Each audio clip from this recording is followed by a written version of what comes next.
conventional wisdom if you've studied the UFO subject, but also what you know about conventional science, because they're both antiquated and have been purposely kept antiquated. I'll get into this in a moment. Dumbed down. And what I want to do is share what I think you and the public need to know to understand what has been called the phenomenon, sort of this sort of meta-phenomenon of ET contact and UFO phenomenon that goes beyond just the fact that they're moving at 100,000 miles per hour and can make a right-hand turn without decelerating and not kill the pilots on board with 1,000 G-forces or whatever that would be, because that's all very interesting, but it kind of begs the question of, if they're interstellar, how'd they get here? And the fact that they're here a priori, they use something that's beyond even post-quantum physics. And this is a little bit like going back to Thomas Jefferson's era, which was only a couple of hundred years ago, and showing him this thing, a smartphone. And there'd be no foundation for understanding this. This would be metaphysical. So to the New Age people, they say, well, it's a metaphysical thing. Well, I said, well, meta what? What do you mean metaphysical? Metaphysical is just a term that people use when they don't quite understand the science of a phenomenon that's occurring. There's no metaphysical. It's all a level of consciousness of where you're coming from. So if you're an advanced civilization that's interstellar, by definition, you're transdimensional. So you're dropping out of linear space-time, and then you're reappearing at another point in space-time, but not in a straight line. And the comprehension of that requires a lot of humility on the part of humans, which we typically lack, but particularly scientists and theologians. We'll get to that a little bit later. There's people with spiritual understanding. Because the paradigm is one of coming, where there is this nexus where what the physicist Goswami described as the self-aware universe comes together with post-quantum physics and way past spin theory and string theory, and where you begin to be very cognizant of the fact that these technologies that are interstellar are operating from a level of an understanding of the cosmos and reality that is one where consciousness and the mind is present at every level, even the 3D level, because it's the only thing that explains the phenomena and all the different manifestations. So I use this term TDIS, transdimensional interstellar. And so I just want to introduce that right off the bat. So TDIS is a term that I use for what we're dealing with when we look at the science of consciousness and the physics of how the spacecraft move, operate in our space, but also go from one star system to another. And, of course, in the aerospace industry, they have more colorful terms for this. I was flying last year to Australia, and I accidentally was put beside a man going from Sydney to Brisbane who was a Northrop Grumman engineer. I said, oh, it's my uncle's old company. My uncle worked on the lunar module, the thing that landed on the moon with Neil Armstrong in it. And he says, oh, yeah, that's really cool. And I said, yeah. And he was a young engineer. And he said, what are you doing? I said, well, I'm here for a meeting. He says, oh. Yeah. I said, kind of dealing with some of the stuff that you may or may not deal with. And I just opened the door a little bit. He says, oh, yeah, we know what, we call that PFM. I said, what? He said, pure fucking magic.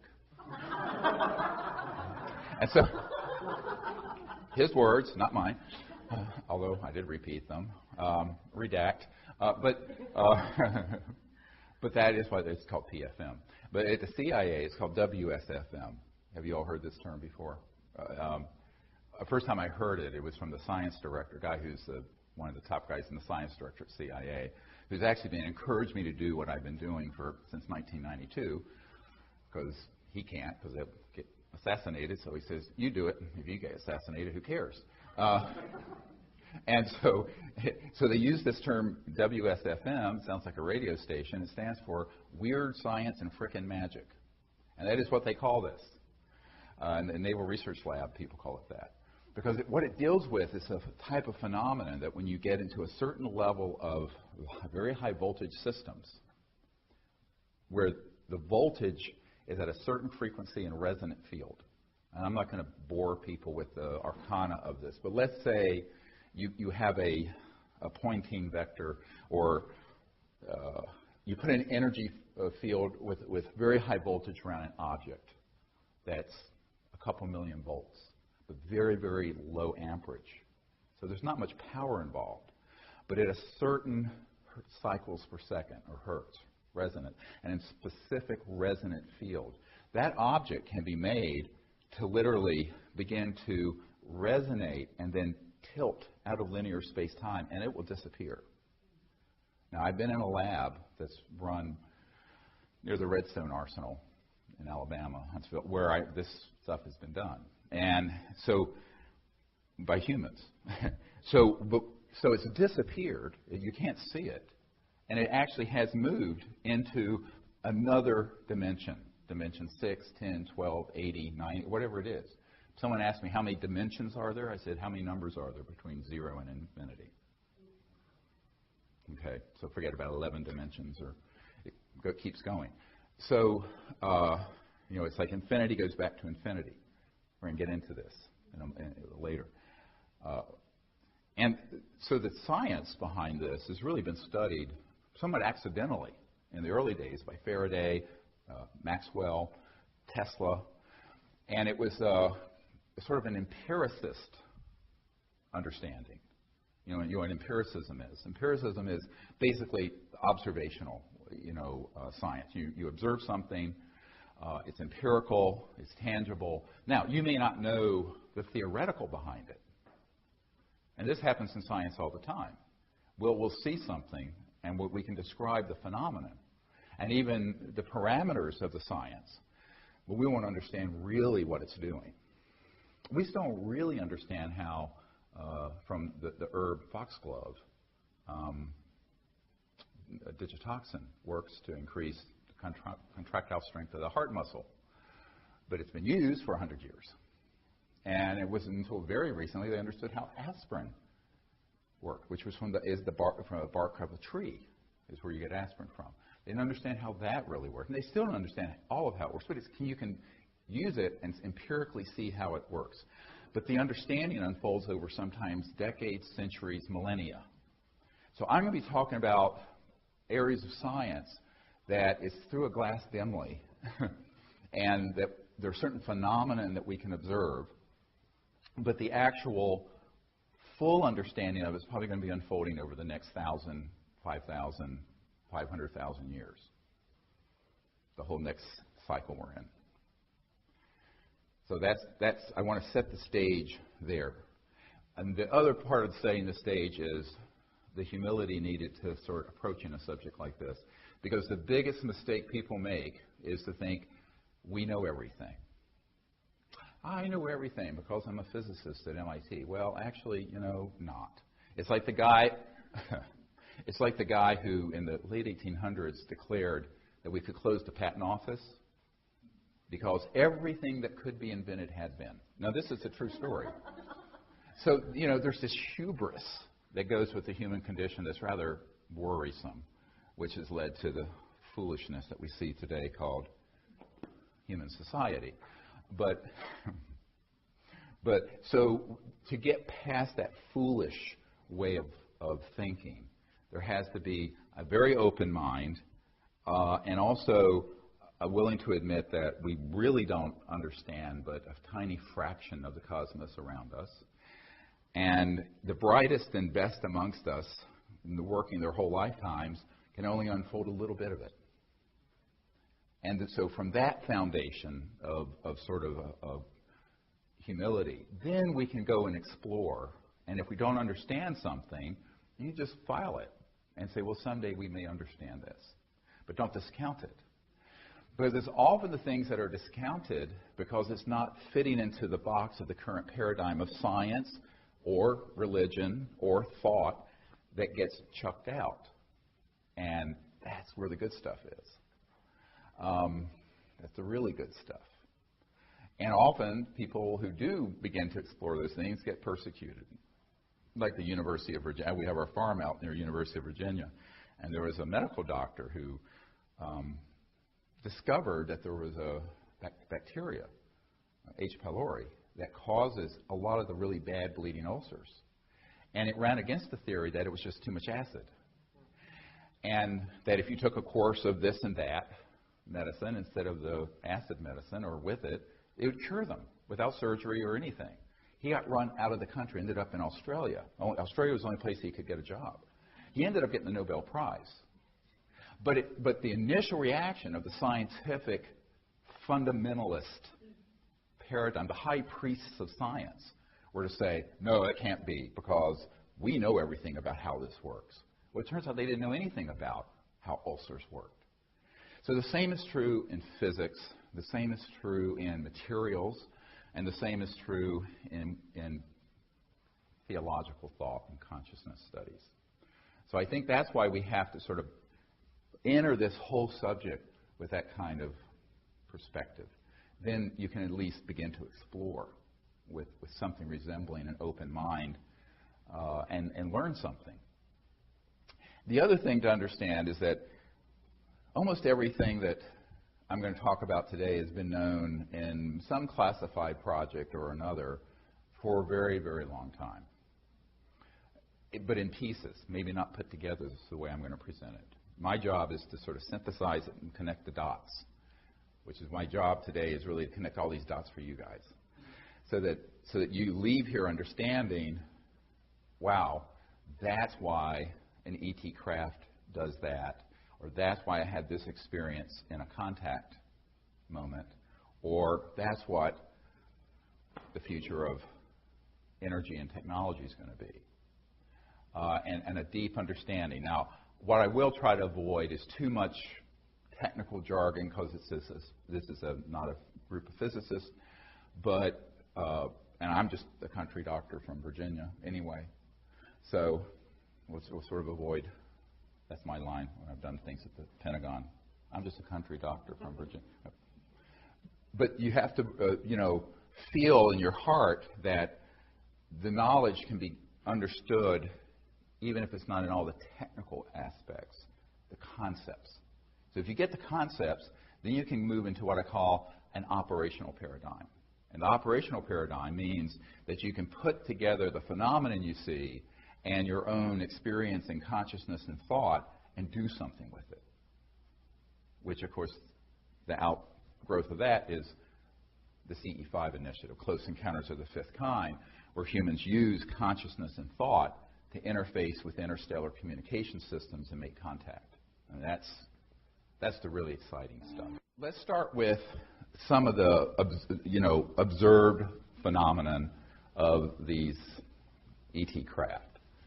If you go to SiriusDisclosure.com, SIRIUS disclosure.com. So at SiriusDisclosure.com, we have 5-6 dozen military witnesses' testimony up there. We have the Orion Project links to all these sort of papers, but there's a lot of information from these witnesses of things that they observed, such as pilots who'd be flying along, and there would be a spacecraft off their wing, and it didn't just fly off. It dematerialized, quote unquote, instantly right there on radar and just vanished. Well, it's not like they were hallucinating, because it was on radar and ground radar and onboard radar. This is what happened also, by the way, with the famous Alaska case, where the Japan Airlines 747 Heavy was flying the polar route from Paris to Tokyo, carrying champagne and whatever else they carry on cargo jets from Paris. And they had this massive spacecraft appear. And it was the size of a battleship, but it was in the sky. And it actually was a CE5 in the sense that the pilot signaled to it, put the landing lights on, and the craft signaled back. So there was there's contact. A lot of people don't know that. You read the case of the captain, the Japan Airlines captain's account. Well, the spaceship, and this is all on our site and in the book Disclosure, the captain called in, and had it on its radar, and called it in, and of course it ended up being on FAA radar, which we eventually, from John Callahan, got the FAA tapes, and also a military radar. Military jets were scrambled. But this massive object did not move in a linear way. What do I mean by that? Well, it would be, say, at 12 o'clock, and instantly it would then be at 6 o'clock. This is something that was many times the size of 747. And it moved in this non-linear way. And they could not understand it. First, they thought the radar was malfunctioning. That's what you go to immediately. Because, normally you track, even if you're tracking, a B-2 stealth or something that's supersonic, it's very linear. I mean, even 4 times the speed of sound is pretty slow. Or the space shuttle at 25,000 miles per hour is pretty slow. You can track that thing. This is not trackable. So, in a linear way, so it would be here and then here. How? I'll get to this. And by the way, the same thing happened. Merle Shane McDowell, who's one of our witnesses, who was down here in Virginia at Norfolk at Atlantic Command, and he was working under the SINC Atlantic Command, the Commander-in-Chief Atlantic Command, Admiral Harry Train.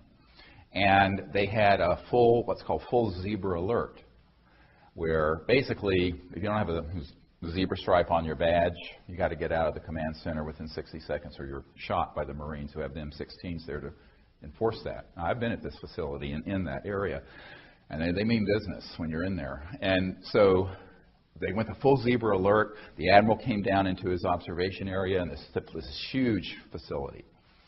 And they had this ET craft on radar off the coast of Newfoundland. Boom, one radar sweep, it'd be off the coast of South Florida. One radar sweep, boom, it'd be right off the coast of Norfolk. And then it went off over to the Canary Islands, et cetera, and so on. They actually did scramble jets when it was in one area, I think up in the Northeast, and got close enough to take photos. So the photos got classified and put into the Black Pit of Calcutta, never to be seen again. But daytime, it was a daytime event.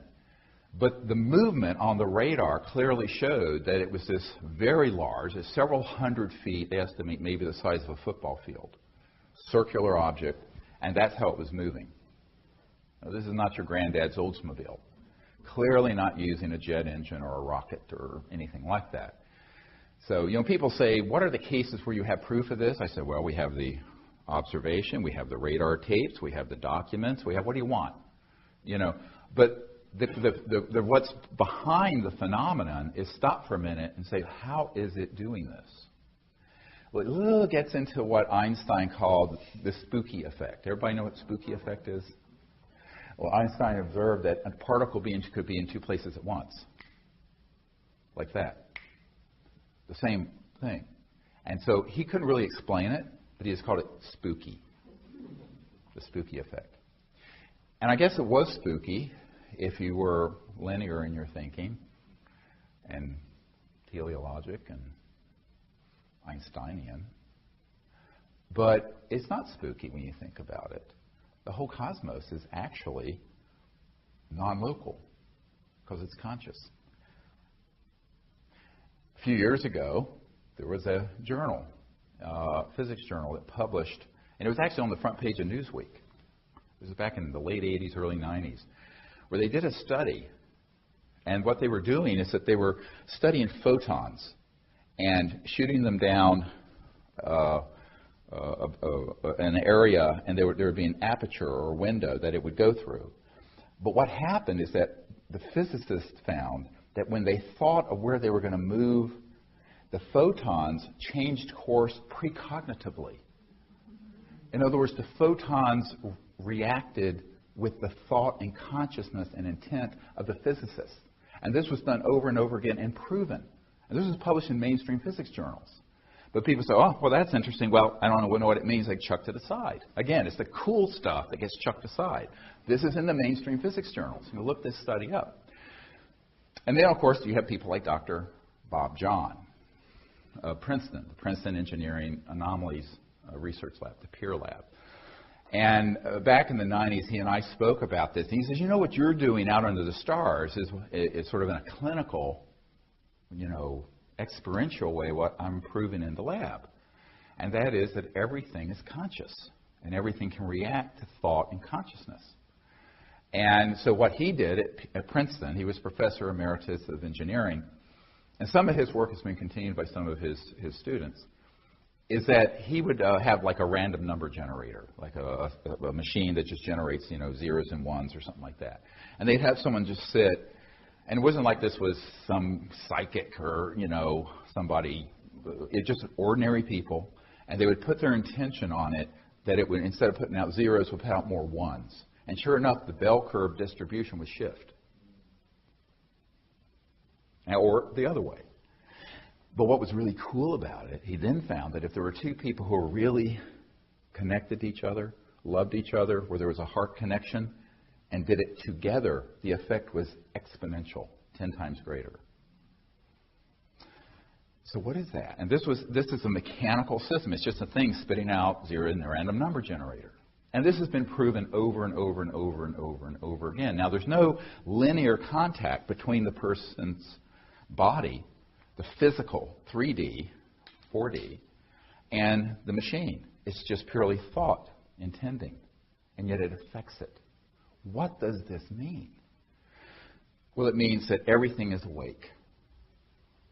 Everything has within its structure an element of this non-local consciousness, mind that isn't bound to 3D space-time. And so non-locality is something that began to be talked about by physicists. And then there's a medical doctor, a man that I actually met once, and he wrote a wonderful book called Recovering the Soul.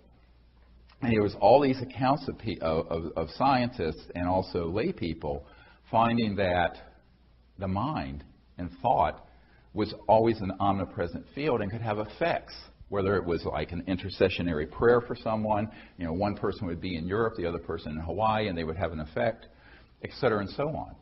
Or they would take saliva, which has your white blood cells in it, and they take it to another continent, keep it alive in a petri dish, and they would put electrodes, and those white blood cells would register when the person had an emotional reaction to something consistently, even though it was out of their body. Cool. I mean, this is the really cool stuff. So, is everybody understanding this? I haven't lost too many people yet. And what that means, the real kind of the bullet point is the mind is always omnipresent. Your mind, my mind, all mind, because there's a singularity of mind.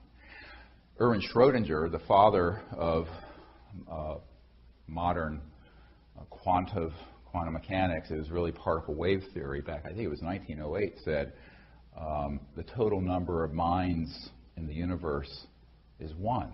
That is, it's a singularity.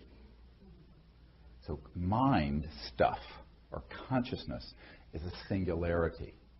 Now, we can be aware of our own awareness and think, well, I'm conscious and I'm Steve, and you attach it to yourself and your ego or your individuation, let's call it, your individuality. However, it's always at the same time without any effort, whether you know it or not, tied into this sort of omnipresent, non-local field of consciousness, as it turns out, without effort. Now, you can be shut off from that, or you can be tied into it. The meditative state and samadhi is when you get tied into the universal component. That's all meditation is. It's the quieting of the individual mind to where you experience the non-local mind, the unbounded mind. And this actually has profound implications not only for health and healing and contact, as we'll get to, but in physics.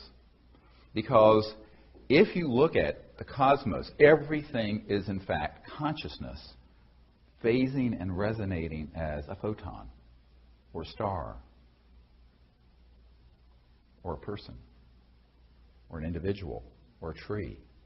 Now, this is not pantheism. It's an understanding that's a transcendent understanding of this sort of universality of the awake state, the awareness. And this has been proven scientifically. This is not, there have been study after study after study, some of which I'm citing here. I don't want to belabor the point. You can look these up yourselves. I'm sure you can all know how to read. But I want to pull it together into sort of an awakening within yourself of the fact that you're just not limited to your physical body and self, even when you think you are. We have one of our witnesses with the Lockheed Skunk Works scientist, and you know what skunk works are? You know, the super secret skunk works up in the high desert. Where Ben Rich, he wrote the book Skunk Works, and before he passed away, he's the one who said, well, he said several things. One thing he said, there are no private conversations anywhere on Earth. This was in the 90s, so he was way ahead of Edward Snowden. Number two, anything you can imagine, we've already done at the Skunk Works. And number three, we already have the technologies to go travel amongst the stars. In fact, we can take E.T. home. And the last thing he did in his slide was to show this black disk going out into space. And it was a human. It was a man-made electromagnetic EMG anti-gravity disk, which they have, and which we have had since October 1954 when we mastered gravity control. But the more profound thing is that people who've studied this begin to have experiences that are very, very strange. Because you can take these electronics and create this lifter effect of anti-gravity. So they're called lifters. And the way it is done is that at a high enough voltage with a counter-rotating field, you can cause lift. And this is if you go all the way back to the experiments of T. Townsend Brown, who, of course, ended up being the guy of the starting of the RAND Corporation. His stuff went to the Air Force, went black. Or the Klossky-Frost experiment in late 20s in Germany. They were doing things with crystalline structures, and they would create a high voltage field around them, and found that, especially with crystals, they would kind of begin to resonate and expand, grow, or take up more space, and then they'd float and lift. 1920. I mean, before any of us were, I suspect before any of us were alive. I don't think there's anyone here who was alive in the 28 and 29 time period. Not even I. But so we have this amazing heritage that unfortunately has been confiscated into covert programs. But the people that I've dealt with, I now have over 500 people I've met with, like the guys at Lockheed Skunk Works and Northrop and the agencies, three-letter agencies, who've shared this with me. And the senior scientist here in the Naval Research Labs in D.C., which is the largest Department of Defense lab, was in, quote, the vault and saw the documents that October 1954 is when we completed all the studies for gravity control. So we haven't needed rockets, jets, cars, trains, buses, trucks, ships on the ocean using combustible fuels or nuclear power since October 1954. Now, it was being studied before then for a couple of decades, but it was mastered. That's when they mastered gravity control. And what a shame it is. You look at the world, and we're destroying the world geopolitically and environmentally and every other way because of this secrecy. And the secrecy is something that I understand but do not agree with. You have to understand it. You don't have to agree with it.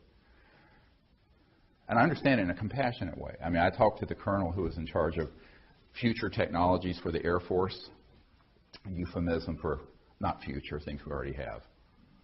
It's always a double speak when you deal with the military. So this guy knew about this, and he said, you know, those things can be weaponized. I said, yes, you already have. They're already weaponized. I said, I can't tell you how many patients I took care of in the emergency department who were killed with knives, steak knives, butter knives, and kill everything. I said, everything can be weaponized. The question is, do we let human society terminate, fighting over the last barrel of oil and destroying the biosphere, or do we find a way to live together peacefully in an enforceable peace? Maybe it may be the peace of the chained dogs initially, because there are always going to be madmen out there, but allow these sciences to come out so we don't cannibalize the earth. Because we're 100 years into a period when everything I'm telling you should have been known and out, at least in terms of the theoretical physics. The applied free energy materials should have been out by the turn of the last century, early 1900s, and the electromagnetogravitics 40s and 50s, which of course Werner von Braun was working on with Adolf Hitler in Germany. That was their secret weapon. We were doing the atomic bomb, they were doing anti-gravity. But we have this period in our history right now where we've sort of gone past the red line of disclosure, where we should have had these things disclosed and put into peaceful application before I was born, because I was born in 1955. So I think that when we look at this, we have to say, it's a little bit like Gloria Steinem when she used to say, the truth will set you free, but first it will piss you off. Love it. Love it, love it, love it. But we're at this point we're going to have to decide to make these changes, but first we have to understand what we're dealing with here. And we really have to begin to understand the power of the conscious mind and these technologies and how they come together. Because when we're out there making contact with these civilizations, we're actually pulling together amazing science and technology, even though you may not fully understand, but the things that are happening are amazing. And therefore the phenomena that can happen are amazing. And that's why you need this understanding, this scientific and intellectual understanding to understand the experience you will have or may have already had and didn't understand what happened when you had it. Like when you had that at the Outer Banks. That's why the men who worked in these projects and some of the women, like this guy at the Lockheed Skunk Works, he knew about some of this, but not all of it. He knew more about just the more mainline anti-gravity stuff, or electromagnetogravitic, because that's the proper term. Anti-gravity, sort of a pop culture term. It's incorrect. It's not anti-gravity. It just creates a mass cancellation effect of an object so it floats. And if you cancel the mass enough, think about it. If you create a voltage around an object where the mass becomes less and less and less, what happens when the mass goes to zero? It disappears. Correct. It vanishes to the eye and all detection systems, and it's then moved into another dimension. And it's in that state that it goes from this star system to another one.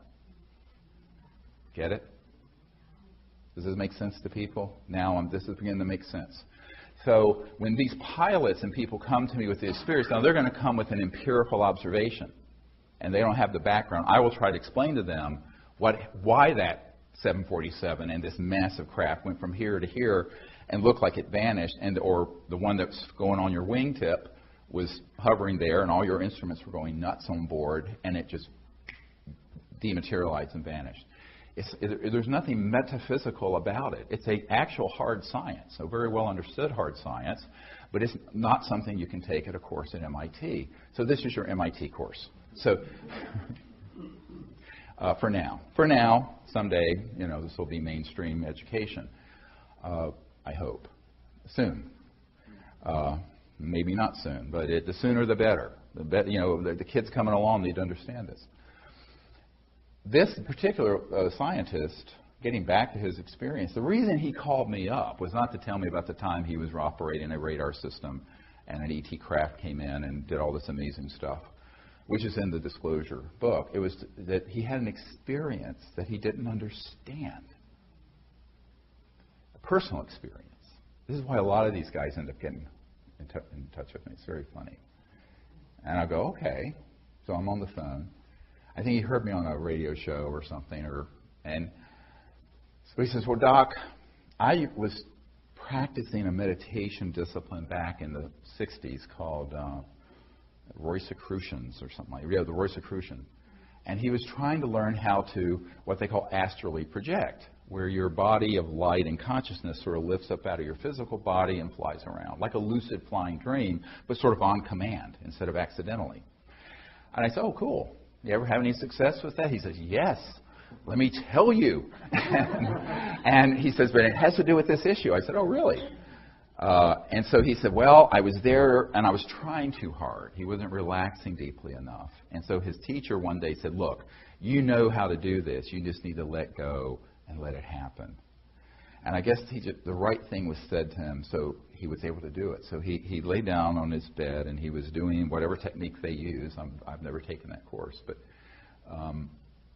he went out of his body, lifted up, and initially just kind of lifted up, and then he got so excited, he went right up through the roof, the ceiling of the house, and into the sky and into the atmosphere, and then slammed into the side of an extraterrestrial vehicle. Now he's fully lucid awake, and he said that the ETs on board, which were around 4 or 5 feet tall and very thin, no hair, were at some control, and they were observing. And they were hovering in the atmosphere, but not visible to the eye because they were shifted into this other dimension. And when he hit the spacecraft, the craft moved, but it was not his physical body, it was his astral body, the body of light that you fly around in.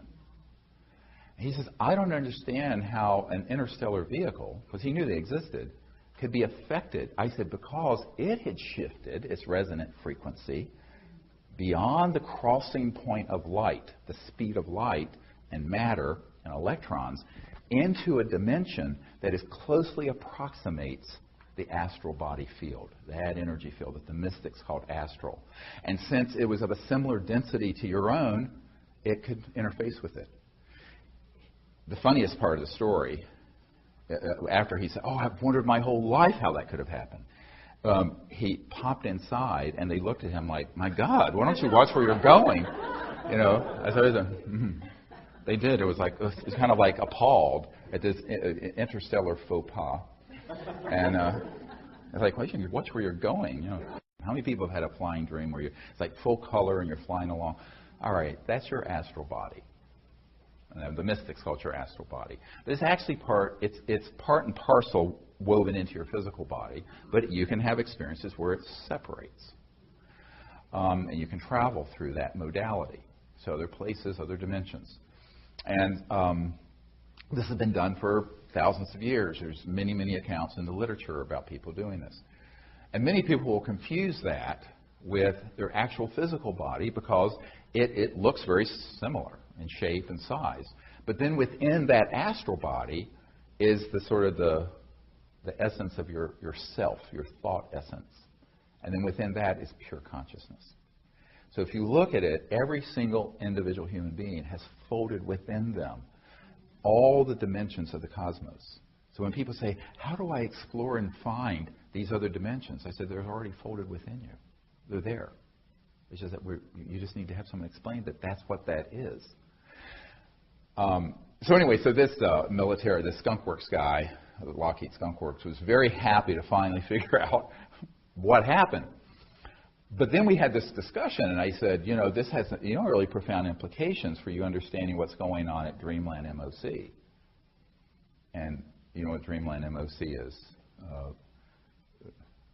Okay, so I brought with me the thing I put together when Obama got elected. And the very first document in this briefing is the one from Nellis Air Force Base. You know what the public call Area 51. Nobody calls it that. And it talks about the Dreamland MOC in it, Dreamland, and all the different compartments out at that facility. And the reason there was an area called Dreamland is that when the pilots who were piloting these anti-gravity devices, and they were taking them to the edge of the crossing point of light, all right, right to the edge of going beyond the light barrier, resonantly. there is this phenomenon of beginning to dematerialize, and you find that you have shifted your body and the craft and everything in it, and it feels like a lucid dream, when you're awake in a lucid dream. And that's why it was called Dreamland. Military Operating Center, MOC. And a lot of people always wonder how they got Dreamland. Now you know. This is something that if you begin to look at, if you do an ethnography of different cultures, for example, the Aboriginals in Australia, where they have something called Dreamtime. And I know a man who worked for ONI, the Office of Naval Intelligence and State Department. His cover was State Department. He was really ONI. And he went over there to study this. And so he went out into the outback. This was back in the 70s, I think. And he kind of embedded himself with a group of Aboriginals who were still in touch with that ability. And they were talking to him about dreams. So, one night they, were in some encampment, and they were very nomadic, went to sleep. And one of the members of the tribe, one of the Aboriginals, the next morning said, "Oh, well, I had a very lucid, in the dream, I met so-and-so, I don't know the person's name, and we need to walk and meet at whatever time here." And, of course, this guy who was a State Department / Naval Intelligence person studying this weird high strangeness didn't quite believe it. And so they started trekking. And sure enough, at the exact place and time, he met this person and they didn't have cell phones, nothing. And they just met. And he said, this is, So it was one of these things where this is their normal state. And many African tribes have described doing this, and Native American peoples, and they call them seers or visionaries. But it's really just the capability of the conscious mind to be disciplined in the dream state, the sleep state, to awaken into this dream, and then be in control while you're having it. That's the lucid part, and begin to explore. And you can explore things in this world or other worlds that way. Now, really what we do when we do the Close Encounters of the Fifth Kind protocols is that we're going into deep meditation and doing it consciously. We're not going to sleep. Well, some people go to sleep because we're out till 2 in the morning. But we're doing this through a technique, a meditative technique and a protocol, which you can all use and practice. And practice makes perfect, I'll tell you. You need to practice it for it to really work effectively. But the concept is what you need to understand. How does it work? Well, if you're talking about connecting to an interstellar civilization, they may or may not be in the area and not in this linear dimension. Maybe they're dematerialized and they're hovering over the White House. Could be. Why not? Who would detect it? Nobody would detect it if it's shifted far enough out of this dimension. But it could pop into view instantly. So it's not just that they're traveling faster than the speed of light. They can be shifted beyond the speed of light and be, quote, stationary, but kind of superimposed around this space, but beyond 3D space. Does that make sense? So it could be in this room. It could be anywhere. Now, the effect, it becomes something that doesn't make a lot of sense to people unless they understand the basic concepts I'm sharing now. And then you say, well, what happens when it's only partially here? So let's say there's a spacecraft and it's not quite 3D, but it's near, but it's shifting, it's bumping up against the fabric of space-time. Well, this is where you get all kinds of epiphenomenon, all kinds of other phenomena, such as electromagnetic signals coming through our systems that we detect. A sphere that floats right by us out in the desert, which happened to Joshua Tree a few years ago, stopped, and we heard 4 voices speaking in the desert in clear air, empty. We had night scopes. And then all of a sudden we took a photograph, and here's this extraterrestrial we call Bijou, who's from the Andromeda Galaxy, who's there waving. It's on the website. Okay? That's how that happened. But it actually, so the understanding of this, it's really key to going out and doing the contact protocols. Because you're using consciousness, but you're also using thought and electromagnetic systems, and all of this is coming together in a nexus. And there can be all degrees of the manifestation or how something materializes. It can be 3D, where you really would bump into it solid, or it may look like it's 3D, but you could walk right through it. Wonderful story from Altus Air Force Base. A friend of ours who lives out in the mountains, he worked for the Air Force back in the 60s, and he was a guard at a nuclear bomb squadron out in Oklahoma. And if you read his account, it's very interesting because there was roughly a chevron or triangular shaped object that was cobalt blue, gorgeous, that came into, and they were investigating our nuclear capabilities. I think this was in 1968. I have to look it up. But it's in the testimony. You can look. But what was interesting is that he said it was translucent cobalt blue. It wasn't solid. But you see the shape of it, but it wasn't fully like that. Does that make sense? So it moved over, and of course they have what they call the hot areas that are marked off in red. No one can go into those hot areas except the pilots for the nuclear bombers. And of course these were hot, ready to go. They were kept ready to go all the time in those days. And we still have some that are hot, ready to go. But the hot areas were, and they had sensors, electromagnetic sensors. Well, as this thing moved across that area, it set the sensors off. So even though it wasn't 3D, totally physical, visually you could see this outline of this cobalt blue ship.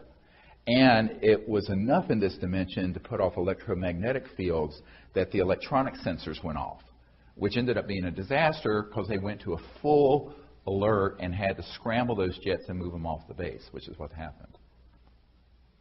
But the craft was never 3D, fully 3D. Does this make sense? So many times people will see something and they'll go, well, I saw it, but I'm not sure. And in fact, that's how this guy approached me. I'm not sure what and I said, well, just describe it. Don't editorialize it. And he described it. I said, oh, well, I know exactly what that is. That was a craft of that shape and dimension that was still shifted. Its molecular and atomic structure, resonant field, was still shifted high enough that it wasn't totally 3D, but you could see the glow and outline of it, kind of like an astral body or a ghost. Cool stuff, huh? Is it too much information too quickly? Okay, so we're going to have a whole hour and a half of question and answer for later anyway, so make notes on your little tablets or whatever you want to do if you have questions that come to your mind. The reality is when we're observing ETs, their physical bodies can also do the same thing. So if you look at this ET we call Bijou that appeared at Joshua Tree National Park, we're probably going to do a week training there in April if you want to come. We go to this place that's amazing in the heart of this 800,000 acre park. And was that with the naked eye, nothing was seen. Now, the ears could hear 4 ETs speaking. I don't know what language they were speaking. Andromedan? I don't know.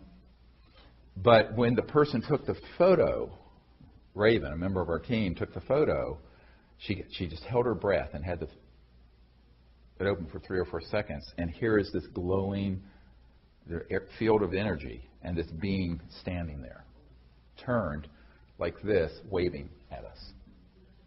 And on the top of his head, if you look very carefully, is what looks like a yarmulke. It's not. I don't think he's Jewish. He might be. There's a rabbi from Andromeda. No.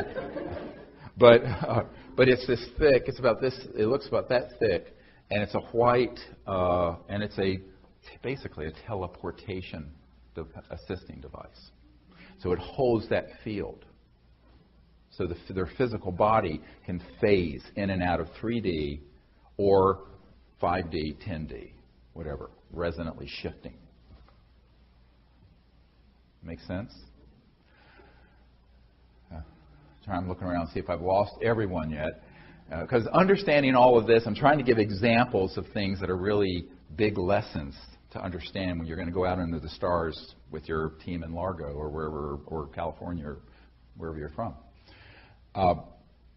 Now, the other more fascinating part of this is that interstellar civilizations utilize what I call coherent thought, thought emanating from a deep level of quiet mind that's very directional, very specific, the way we would utilize a laser and a laser disc, or a fiber optic system with lasers, or a laser tracking system. There's a really hilarious story I like to share about meeting with the CIA director for Bill Clinton out here at a dinner party some years ago, about 20 years ago. And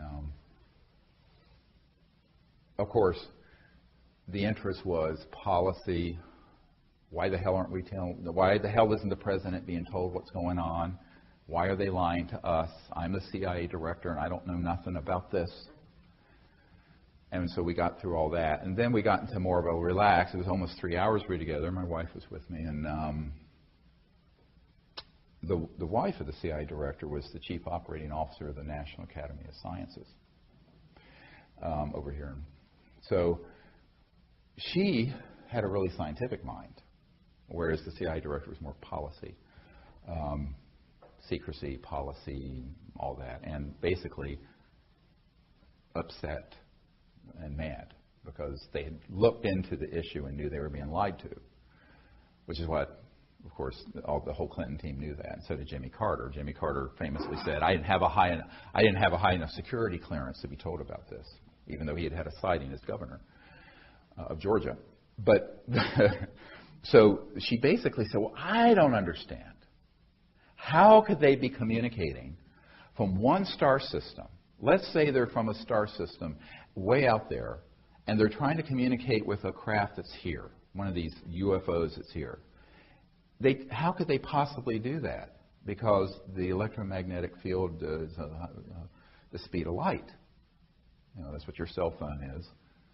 Radios, 186,000 miles per second, speed of light." And I said, "Yes, I know. The speed of light is just too damn slow, isn't it?"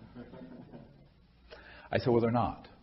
They're using a phased electromagnetic system that goes beyond the crossing point of light." And by the way, the chief scientists in Naval Research Lab said they have done experiments at NRL here that have done signals beyond the speed of light, but it is classified. He sat in my condo here and told me this word for word. Number 3 at the whole lab. Sits in on meetings with the vice president. I mean, I know this guy stayed at our home. This is real. So, but she didn't know about this because she was an administrator at the National Academy of Sciences. And I said, "Well, my first thought was if I tell her the truth about this, she's going to think I'm a crank and a kook. And, I'm a young doctor. I'm only 35 or something. And I have 4 children I got to put through college. I said, I'm going to ruin myself if I tell her the truth."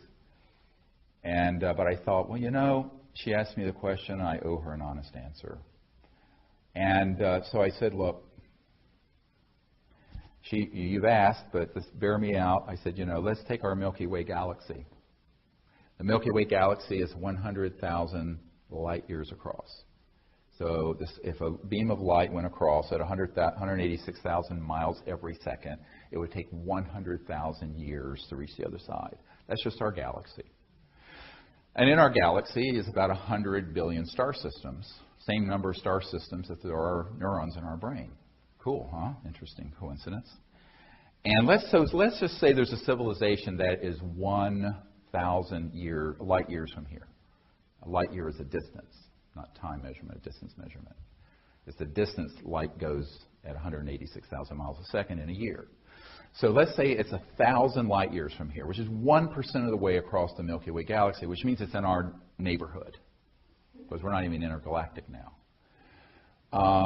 At the speed of light of your cell phone, a radio wave, a TV signal, a fiber optic, it's going to take 1,000 years for the signal to get from that home planet to their starship that's in our solar system, and another 1,000 years for the starship to say, "Hi, got your message. How are you doing today? To go back. It's the time since the birth of Christ. So say hello and goodbye. It's not a functional paradigm. So a priori, if you're interstellar, you are transdimensional. But what does that mean? It means that your communication gear, as well as your transportation gear, is dropping out of linear space-time in a non-locality, a field of non-locality. Now, the ultimate field of non-locality is pure mind stuff, the essence of awareness. But that's absolute non-locality. But between the absolute field of non-local, pure, undifferentiated consciousness and 3D are countless numbers of gradations of relative non-locality. And they may not be instant, but they're pretty damn fast, and they're certainly faster than the speed of light. Is this making sense to people? Okay, stay with me. So this means that they have electronic devices that are, when they're fully materialized 3D, have electronics that can pick up on directed thought and transmit directed thought. And I'll never forget Dr. Robert Woods, who is one of our witnesses from McDonnell Douglas, telling me a story of old man McDonald. I know this from two sources. Lawrence Rockefeller, who was very interested in all this, and who funded the original Project Starlight effort. The AP had this whole release of Project Starlight documents from the Clinton Library. It was a big scandal a couple years ago when we were putting all this stuff together, and Lawrence Rockefeller was involved, and his lawyer, Henry Diamond, and all these big folks, and I was putting together all this stuff. And he funded the first gathering of witnesses at Silomar near Monterey in California in 1995. We had KGB people there, and cosmonauts and astronauts and everybody. And what was interesting is that this whole group of people kind of understood this area of thought and consciousness, but not too technically. And what we discovered was that through going back, this was I believe in the mid-'60s, McDonnell Douglas was very interested in this. And old man McDonald himself was like, oh, I've got to know about this. So Dr. Woods, who is a very renowned aerospace guy, was sent to research all this stuff. Anti-gravity, UFO sightings, all this stuff. And he came back with this amazing case of a very high caliber case, where I think it was in the Baja California, where a craft had materialized, and this was back before we had systems to track them so well and hit them with electromagnetic weapons, which is what's happening today. We'll get to that. And this little being came out, and it had like a little black box thing here. And it was obviously the communication device. And the people who had the encounter said that basically the ET was communicating directly into their neural cortex, and maybe auditory cortex, with this thing in thought. And that when they would think back to the being, they wouldn't have to speak, he would understand it and receive it. And so it was if you will, a thought transponder instead of a radio transponder. And now, this sounds like science fiction, but it isn't. It's the only thing that can explain how you're going to scientifically and reliably be able to have a communication system that is from one star system or galaxy to another in real time. Again, spooky effect, two things at once, boom, boom. So you're dropping out of the linear barrier of space. And it's basically space is obliterated, if you wish, to look at it that way, so that it's all right here. You can be a billion light years away, and it's still right here because of the non-local effect of consciousness and understanding that other aspects of reality have a conscious component, including photons, electrons, and electromagnetic signals. There's a carrier wave of thought stuff, consciousness stuff, even within an electromagnetic signal. Get it? That's why the CE5 initiatives actually do work. And when I explained some of this, finally the wife of the CI director said, "Oh, I thought it had to be something like that." What was her response? I said, "Yeah, of course, you're a smart lady. I mean, it makes sense." Now, in polite company,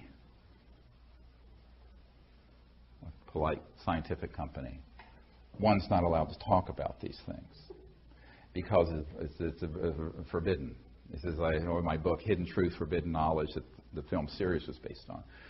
These are things you're just not allowed to talk about because it's so paradigm busting scientifically and even theologically, because it begins to explain a lot of, quote, mystical experiences people have had that become a catechism or get misinterpreted through the millennia. But ultimately, if we want to seek the truth, let's find the truth and forget our dogma. I love that saying, my karma ran over my dogma, or something like that.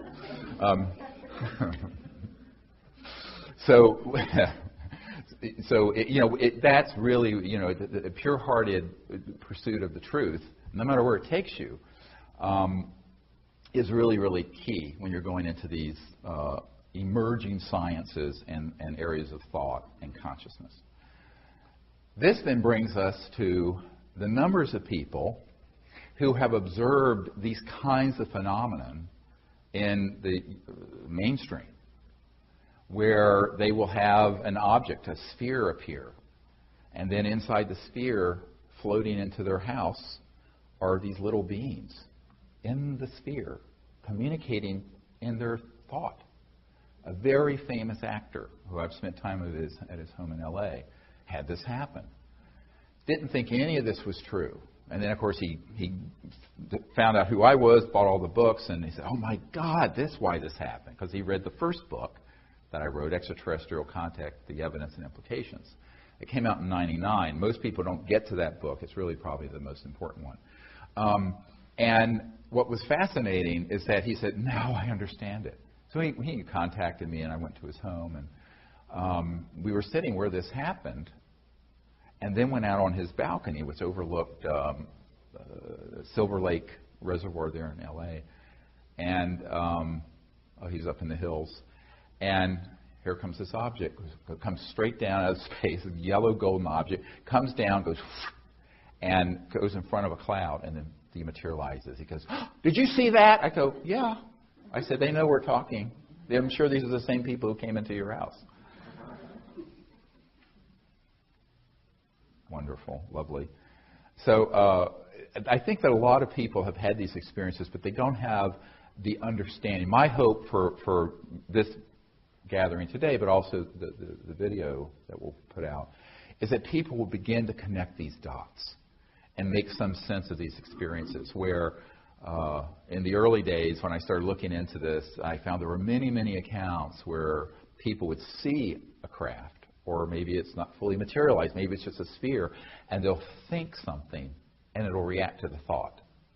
And people go, "How is it doing that?" It was reading my mind. Well, I mean, it's not Kreskin reading your mind.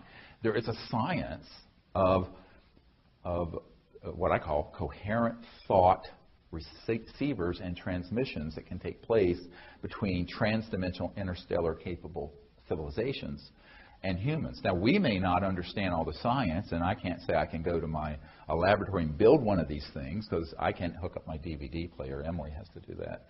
I'm useless for that kind of thing. He's like, "Nurse," or "Emily, help." But defibrillators, great, and respirators and other stuff. No. Computers, hurl them through the window. I'm all thumbs. But, we can understand it. So then, from an experiential point of view, from that paradigm, we can say, "Oh, I understand now how it is contact can be initiated, but also if it spontaneously begins to happen, how it begins to unfold, and why it can be both physical and in thought and electronic, and then in these other phenomena. I call it the epiphenomenon that happens, all the different manifestations of contact." We're sitting out in the desert in the middle of an 800,000-acre park. There are no police around. There's no microwaves or no McDonald's. There are no big microwave ovens. And we have magnetic field meters and radar detectors and other things that aren't expensive, but that we have in our toolkit.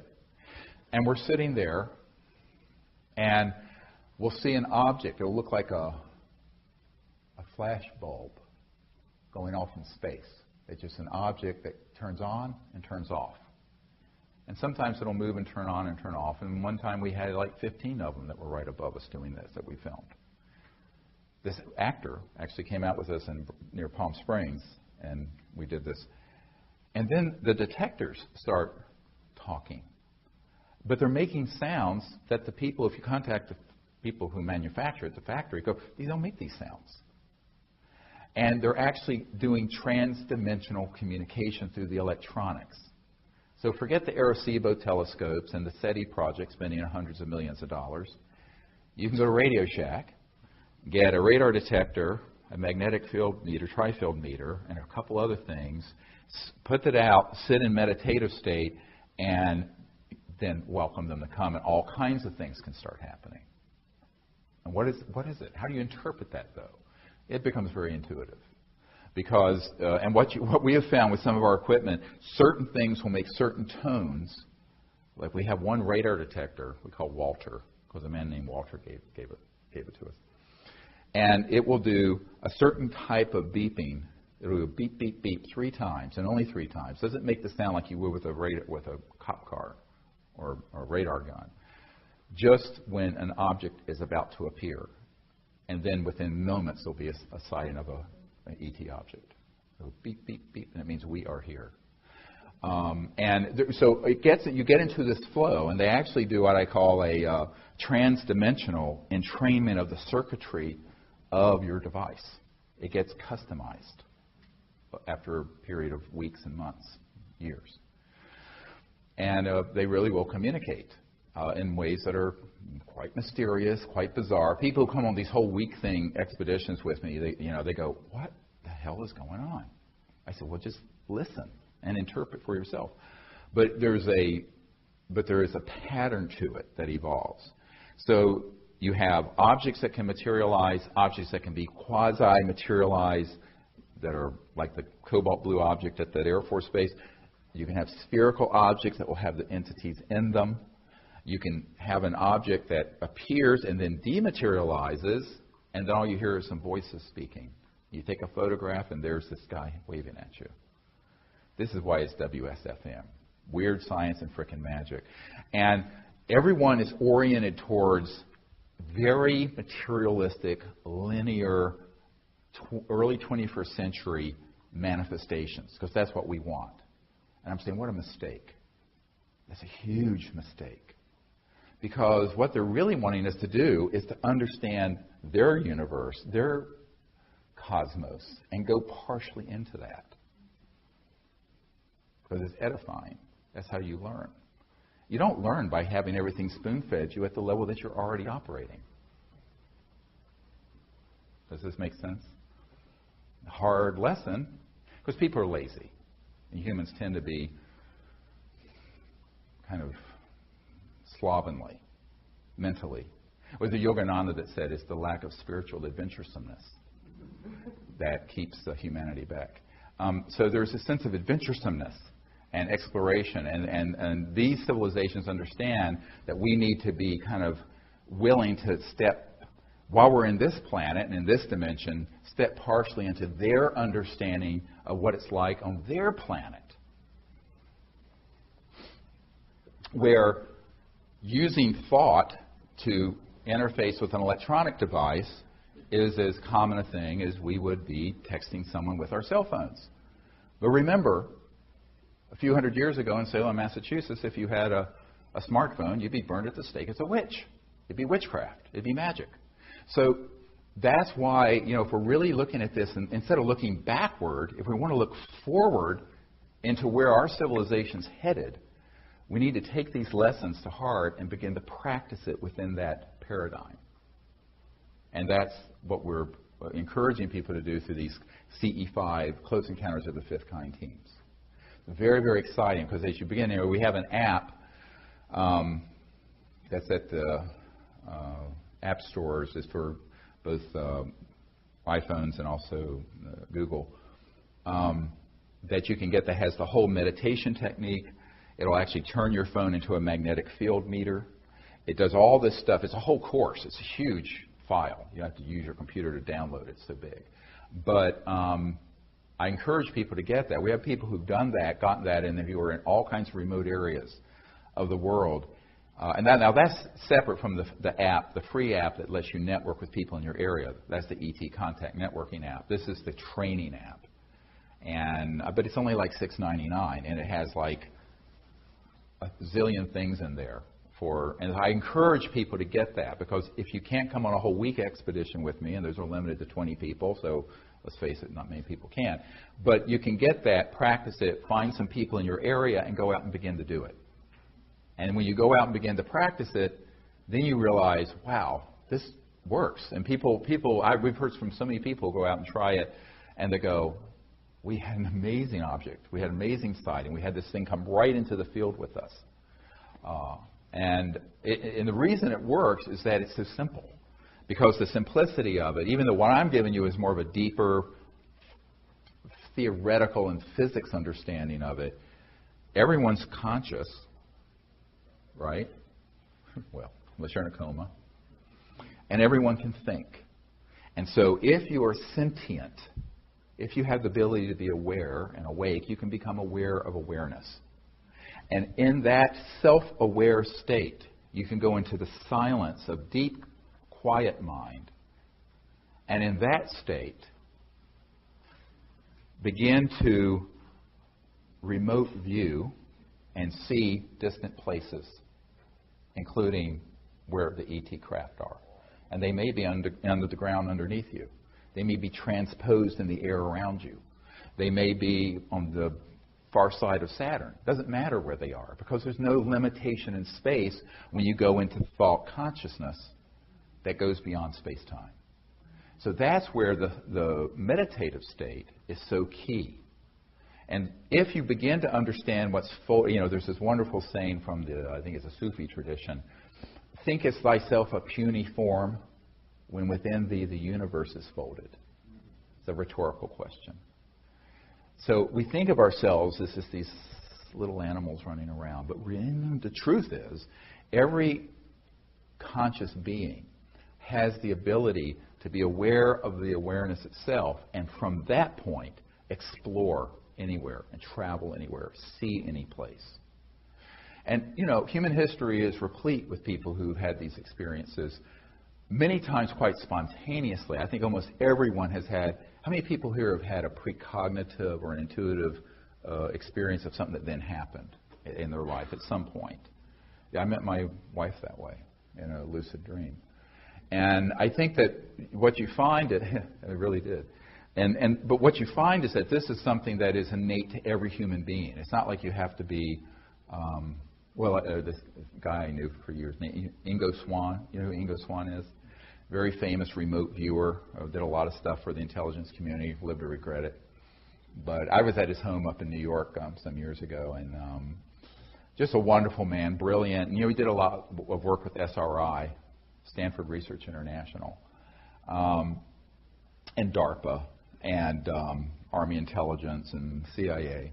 And they were experimenting and training people during the Cold War to be able to use consciousness to spy on the Soviet Union. And the Soviet Union was doing the same thing. And everyone in the intelligence community at a certain clearance level knows about this, by the way. This is nothing, all that secret. It's hidden in plain sight. But what was interesting to me was that, he regretted that he ended up being used that way eventually. But what he and I would talk about together is the fact that every single human being has the ability to do this. They just don't do anything to help develop it. So it's like, you don't start out in kindergarten doing quantitative analysis and calculus. There's a process, right?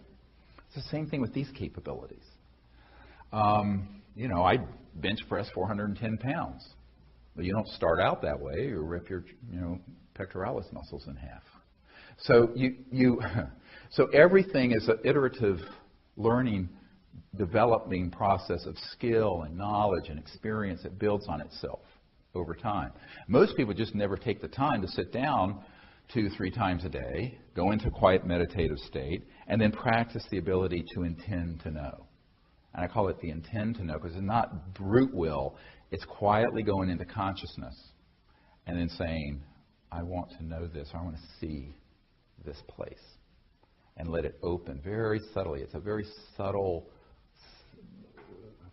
integrative process as opposed to a brutal intellectual one. My own approach to this is a very Vedic one. And as you know, the ancient Vedas, people conflate the Vedas with Hinduism. They have really very little to do with each other. The Vedic knowledge predates any known. It's a philosophy. But Vedanta is really the study of consciousness in its singularity. And that's, of course, from that, the concept of the human experiencing that state, which is called samadhi or nirvana. But there's this misunderstanding in the public that only certain adepts, that you have to lay on a bed of nails for 30 years and, do all kinds of crazy stuff to be able to have this happen. It simply isn't true. Every single human being can learn to sit quietly, go into a meditative state, using whatever works for you. I've used a type of mantra meditation. It can also be a breathing technique with mantra. There are a lot of approaches to it. The key thing is for the mind to become quiet, centered, and allow it to become very deeply centered. And at the point where all thought and awareness of everything disappears, but you're not asleep, you're still awake, it may just be a flash. That's the samadhi state. It's the experience of pure consciousness without differentiation. That's the state of pure non-locality. At that point, you are omnipresent. You're everywhere.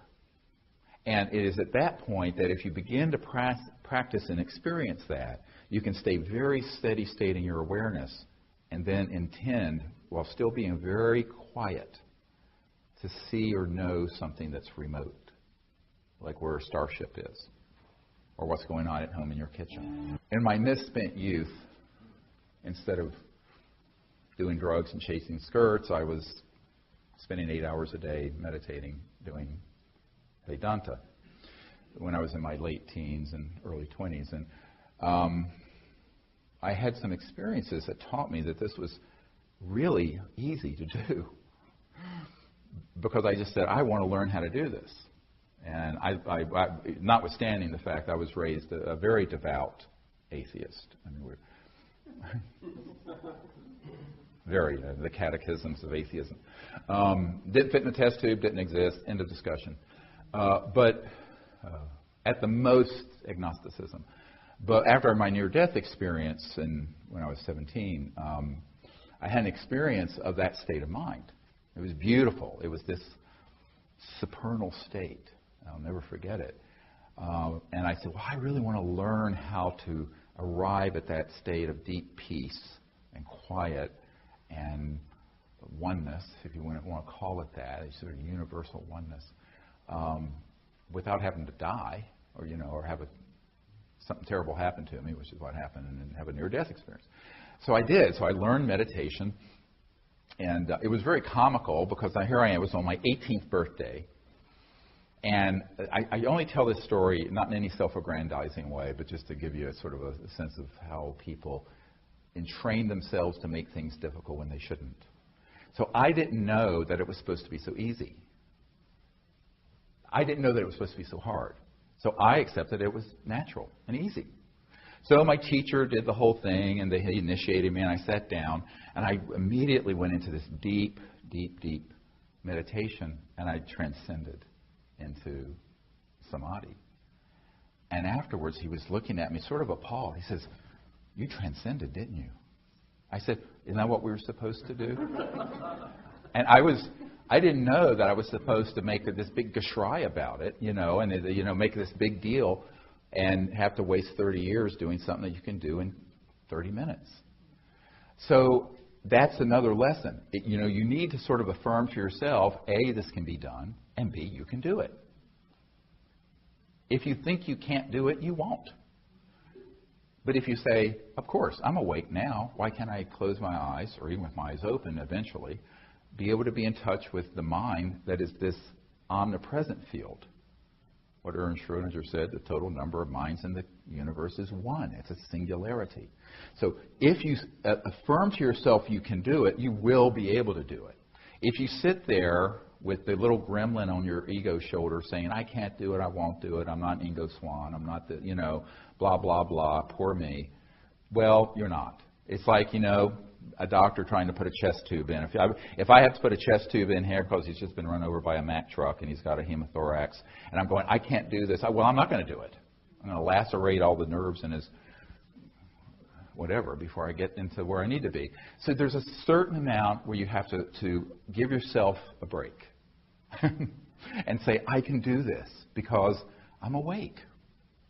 And go back to some experience in your life that's been intuitive, or some experience in your life where you've experienced a lucid dream and then the next day it happened, and begin to recall these experiences where you go, I do have this aspect of the mind within me that is omnipresent.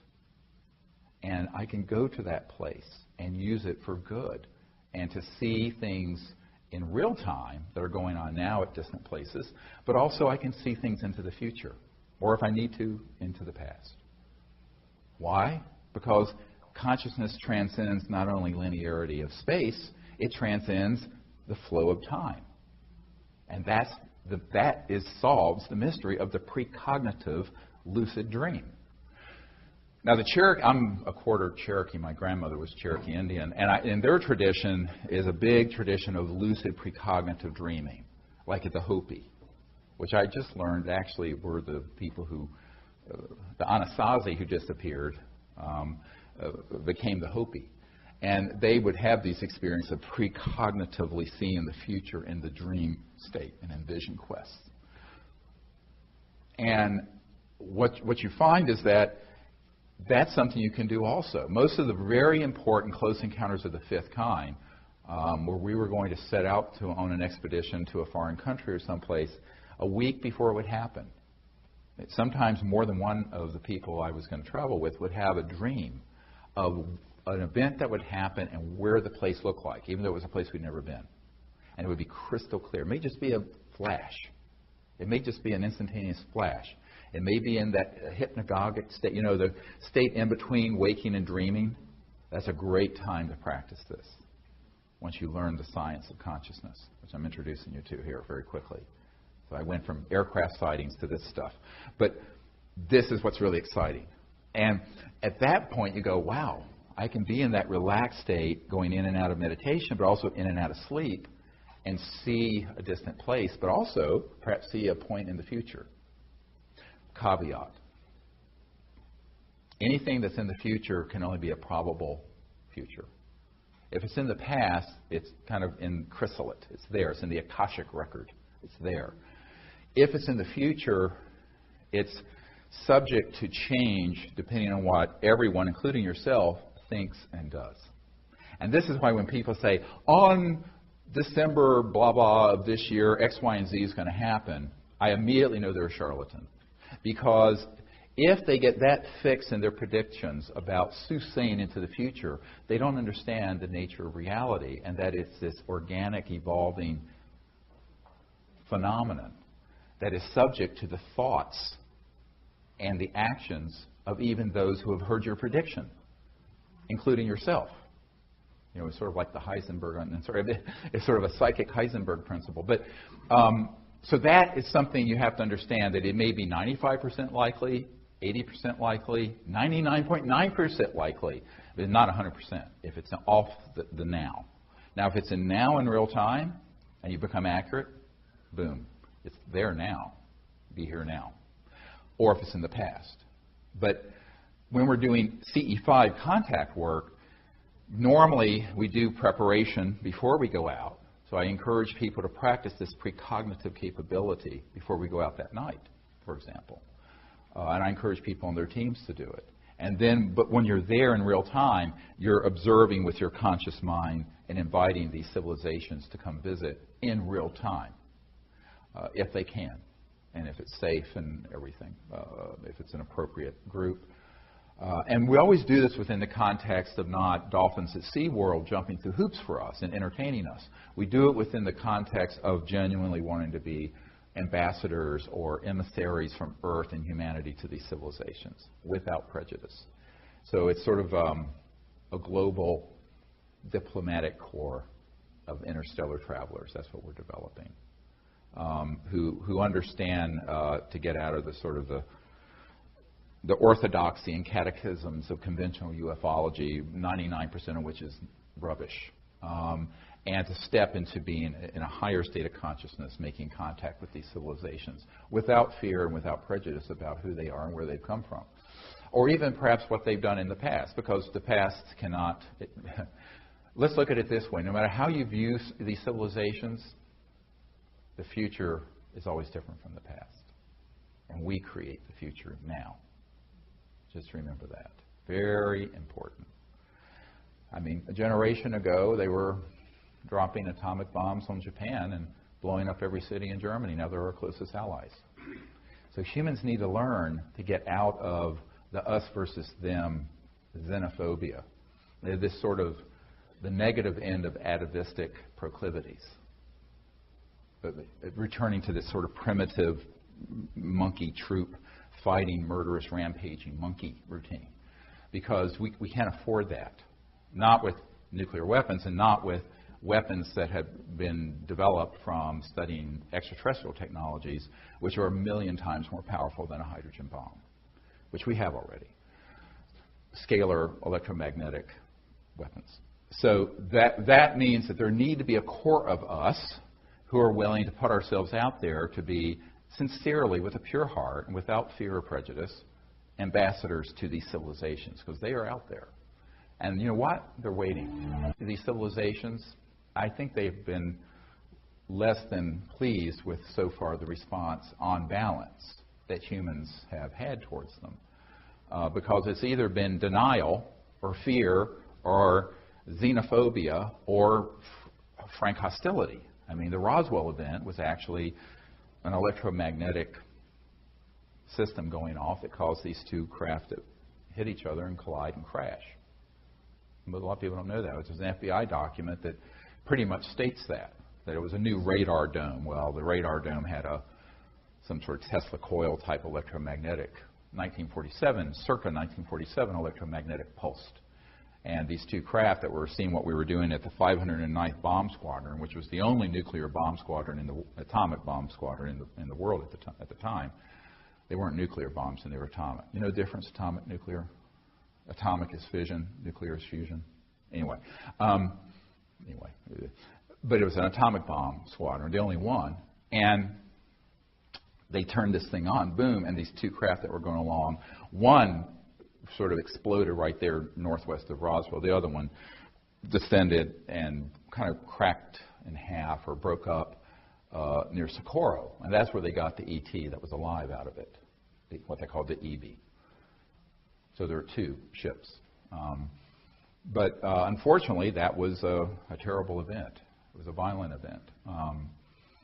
So a lot of people have said, well, can't the ETs avoid that if they have all these abilities? I said, no. Not just because they have advanced technologies does not make them omniscient.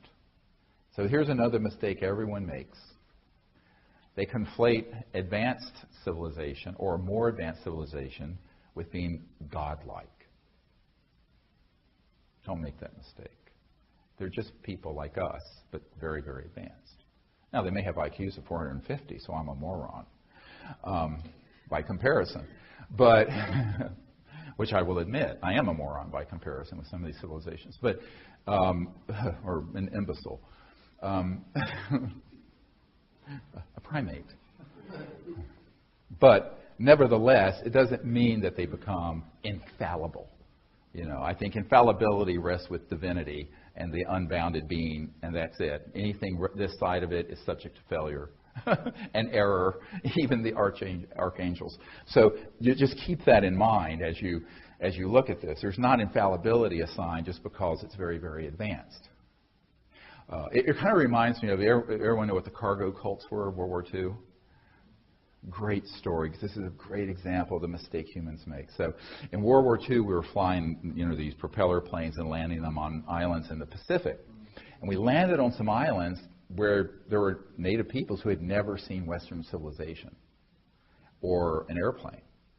And when we left and then came back and we found that the native peoples had made altars and made things that looked like a biplane with a propeller. And they were worshiping because it was gods that had come from the sky.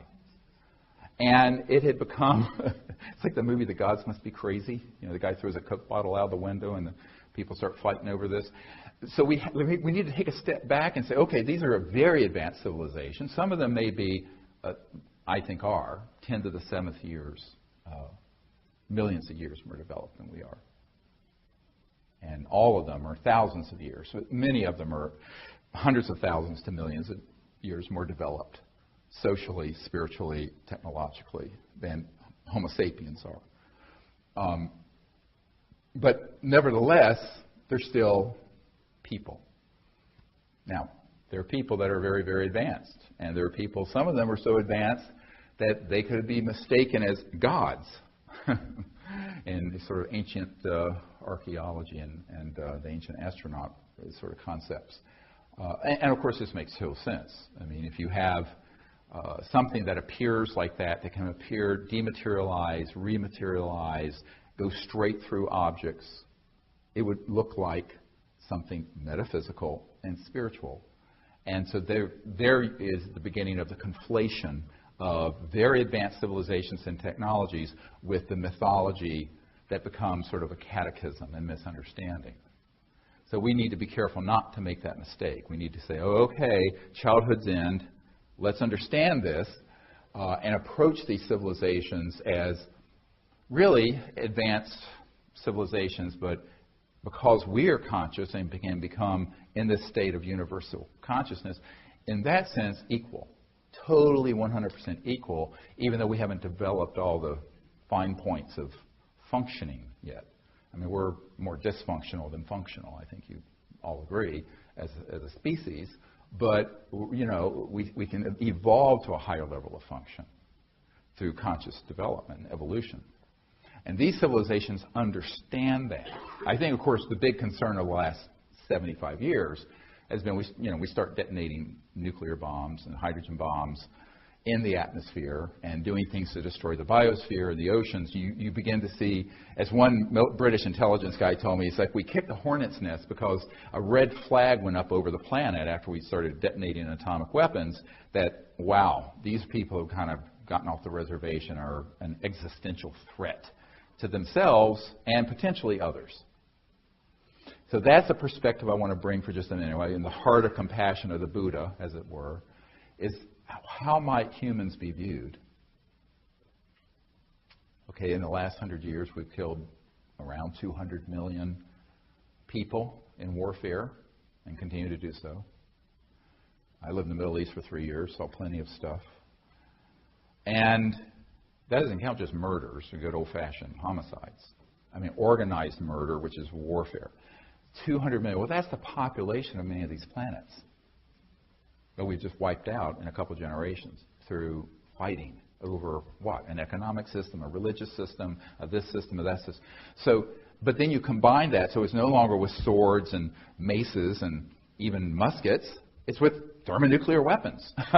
And in covert programs, these rather fearsome scalar electromagnetic weapons based on these very advanced transdimensional sciences.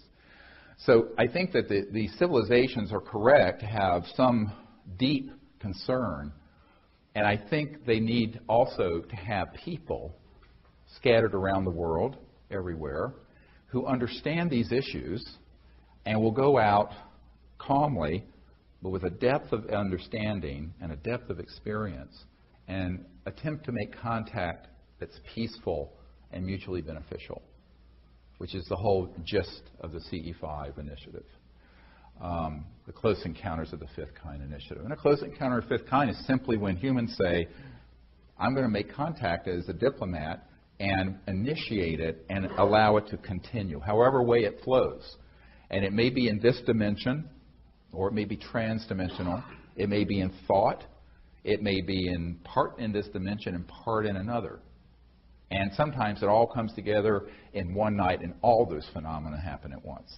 We've been out under the stars where we've had objects that have done electronics, people who've had remote views in their mind where there are 5, 10 people see or hear the same thing, a craft then appears that everyone sees, et cetera, and so on and so forth. Now, because the whole gamish of sort of phenomenon. And then there'll be these beings that are moving around us that aren't physical, but that are shimmering, almost like a subtle hologram moving around the desert or moving around on the beach or wherever we are. Really amazing stuff.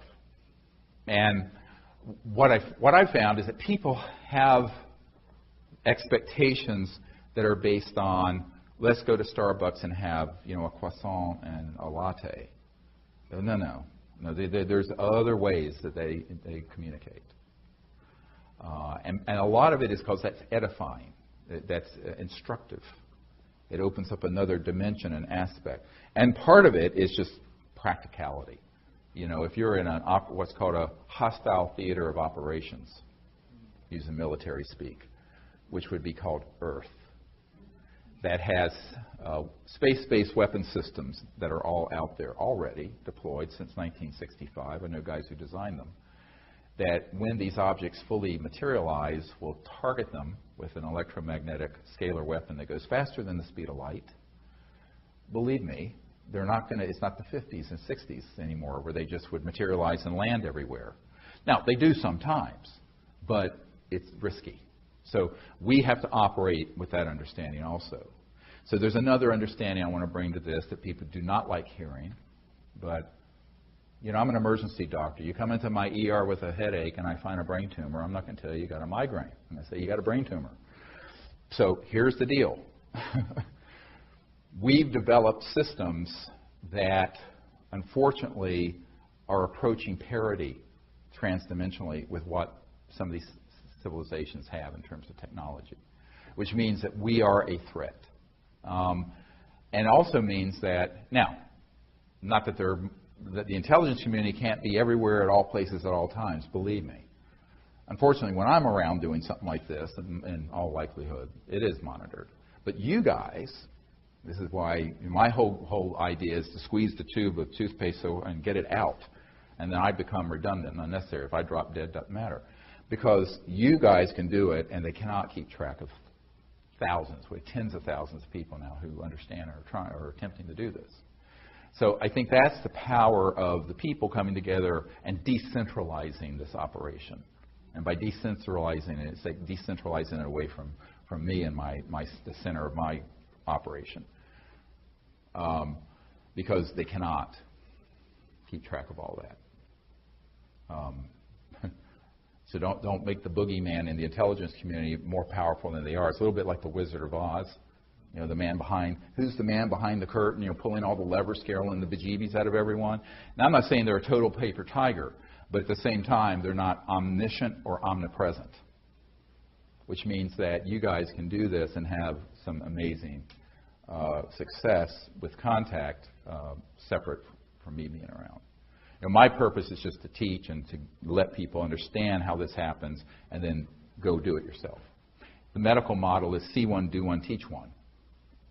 You see it done once, if you're in med school.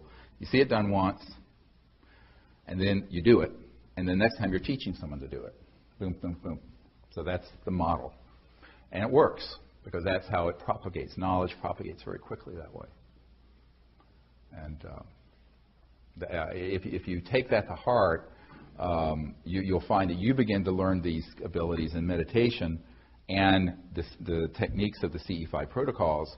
Go out and do some experiences, and then you have some learning curve, and then you begin to share it with other people. And it just takes off. And we have some great people around all over the world doing this. Like I said, every continent.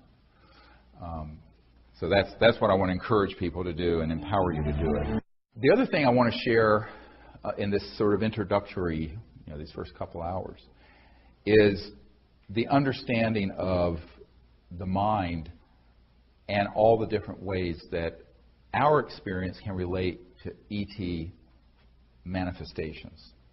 Now, there's something called, in the Vedic tradition, the siddhis, S-I-D-D-H-I-S. These are different abilities and powers that people can develop as they develop higher consciousness. Now, these run the gamut of almost everything you've heard about, some of which has been relegated to mythology, but is actually very real, such as levitation,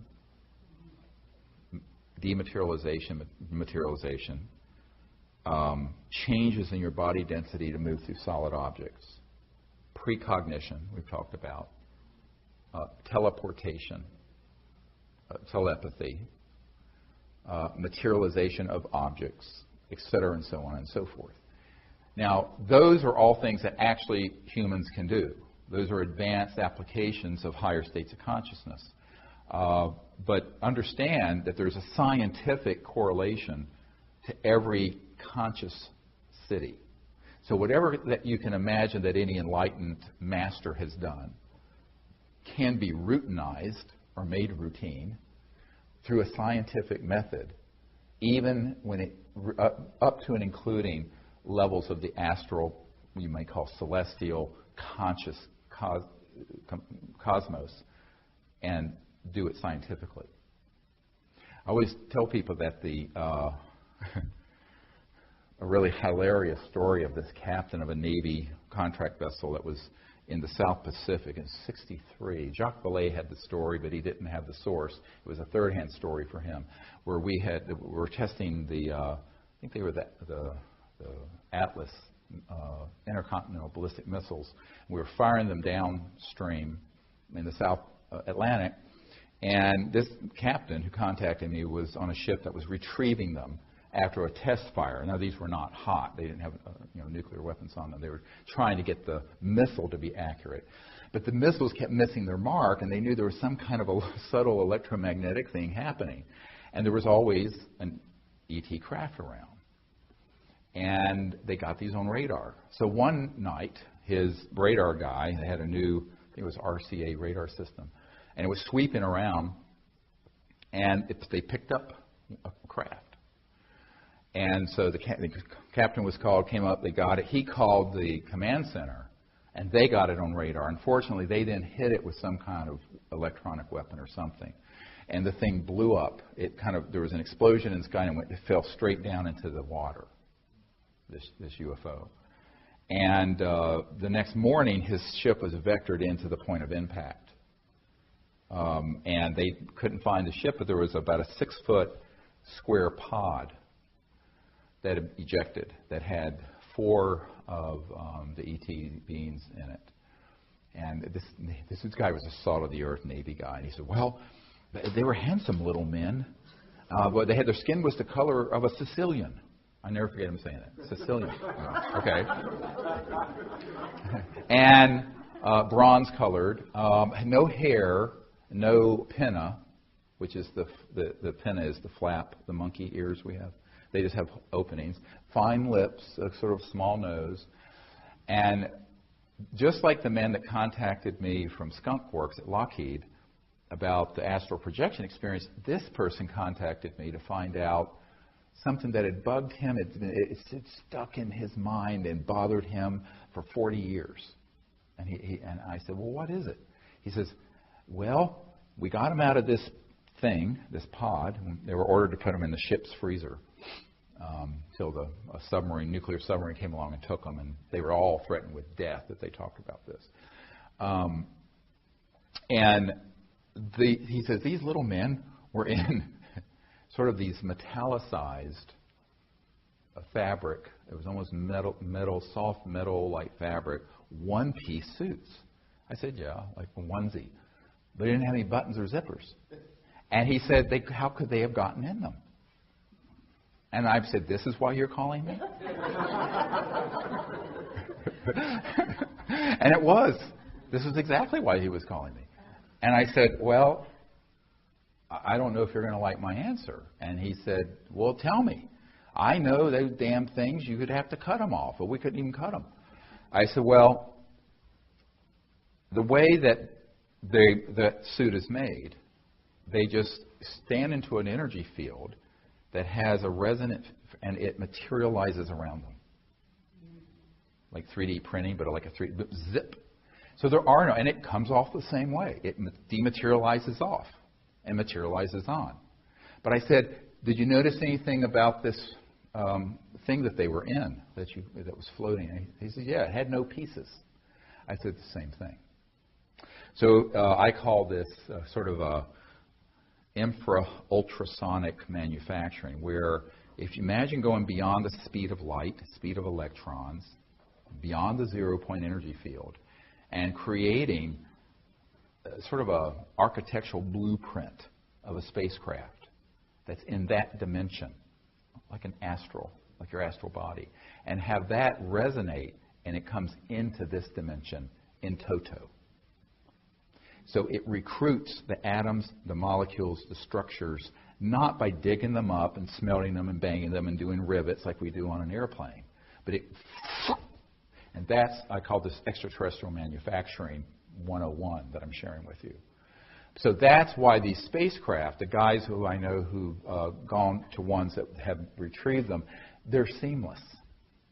Now, if you see one that has rivets and seams and parts of it, that's Lockheed and Northrop's and Boeing's anti-gravity stuff.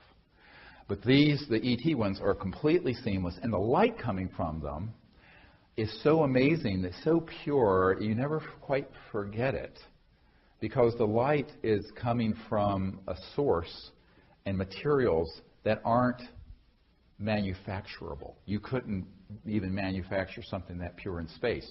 And there was a part of a craft that they got in Brazil, and I forget, it had magnesium and some other stuff in it, but the elements that were in it were so pure that even in the vacuum of space we could not manufacture it.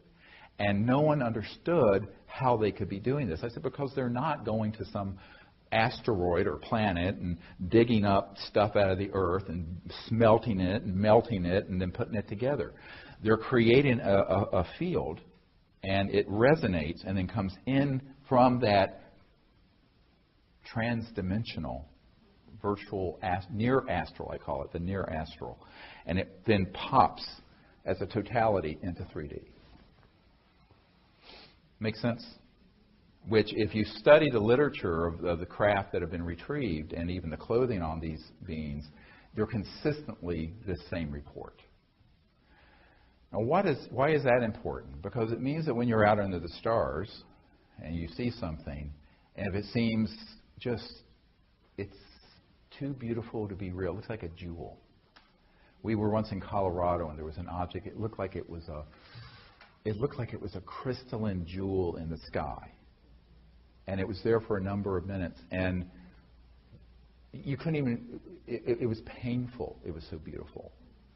And then there was a fighter jet was vectored in, and the thing popped and began to go off, looked exactly like a 737. Everyone saw it. So, you know, but what's fascinating is the purity of the light and the quality of it. And then there's one more thing. These craft are imbued at the level of nanobiotechnology. You know what that is, nanobio? Where they're actually living and they're conscious. So the craft itself has the consciousness of the occupants, and often it's the chief pilot or the person who's actually directing it, which is usually they will either touch it and think, and they'll go. All right? But the craft itself is not just like a piece of machinery. It's actually living. And there have been more than one military guy I've interviewed who have been on retrieval missions when they get there, and the craft has been injured. I call it injured because it's organic. And there'll be a crack, and it'll be trying to heal. Like if you did a cut and did a time lapse of a healing of a wound on skin, it's doing this kind of thing, trying to fix itself. And so the craft themselves are nanobiotechnology at the level where they then can subsume or take on the awareness of the occupants. And that's how they operate. So many times people have an experience with a UFO, but they'll feel that the UFO itself was communicating or was conscious. I say, well, it is. That it was like this living, organic, conscious thing. And many times people will dismiss it, and I'll go, no, thousands of people have had the same experience. And it's because it is. It is a living, conscious nanobiotechnology at the level that it can then take on the awareness of the occupant or the occupants. But usually it's the main occupant who's the anthropocentrically projecting here captain or the person in charge. The really important thing to know, because if you're out into the stars, I remember last year, just before I had to take this trip to Australia, and I was laying on the beach, and I was with a friend, and it was beautiful. You could see the whole Milky Way galaxy on the outer. I was on the Outer Banks, and I was out there, and we were talking about this stuff. And there's someone who had never seen one of these objects, and suddenly in the Milky Way, an object about that big at arm's length, which is huge. It was pretty close and pretty big, materialized, and it was this beautiful kind of crimson ruby red, but it was like it was living. It was like this thing that was living, and it moved and went the whole distance of the Milky Way galaxy. It wasn't an instantaneous thing. It was there for a little while. I don't know if anyone else on Earth saw it, but we saw it. We were looking straight up, and it was like it was alive. The sky was alive. The object was alive. And I realized it was going right in the direction of Australia, which a few days later I was wheels up to Australia. So, and I think it was, I told my wife, I said, I think they were telling me, you know, bon voyage, and we'll be with you there. So it was a beautiful, beautiful experience. And it can happen that easily, that quickly, you know, if you open up to it. And ultimately, the central science of all of this, yes, there's materials, there's electronics, there's communication modalities, but the central technology and understanding is understanding yourself, your thoughts, your mind, the meditative state, and how that can be used to make contact. And in deep meditation, you can pretty much unravel any mystery you wish to. In the Vedic tradition, there's something called Ritambara Pragya, Ritam. And it's a level of consciousness where it's very, very deep. It's just sort of like this side of unbounded samadhi state, where Ritam is located, where if you put your awareness, you can ask and kind of intend to know anything. Now, of course, I guess the Supreme Being knows all things at all times, but an individual can know this thing, that thing, this object, you know, one at a time, or maybe if you're really brilliant, 100 things at a time, or 1,000,000, but not everything. But I think that's the wellspring of intuition, and that resides within every single person. So it's like this conscious quantum hologram, where all of us are part of this conscious hologram, and every single one of us, even though unique, at the deep level of consciousness, we're plugged into that unbounded. And if we travel to that, that's where we become one. And if we begin to experience that deeply enough, we can begin to experience that even while we're walking around, driving down the road. In my experience in the ER, I used to have a lot of experiences where it would just be this intuitive flash, and I would know someone had a brain tumor, or I would know someone had something completely hidden with no symptomatology. And I would act on it. And the nurses call me a warlock, but they were awesome. In North Carolina, I said, well, these hillbilly nurses were great, but they would say, Dr. Greer's a warlock. And so we would have these experiences. At one time, a man came in, and this is why I encourage people to do this. I don't care if you're an airline pilot, a software engineer, a business executive, a bus driver, a doctor, whatever you are, if you learn these principles of consciousness and the cities that go with it, these abilities, it will be very valuable in your life.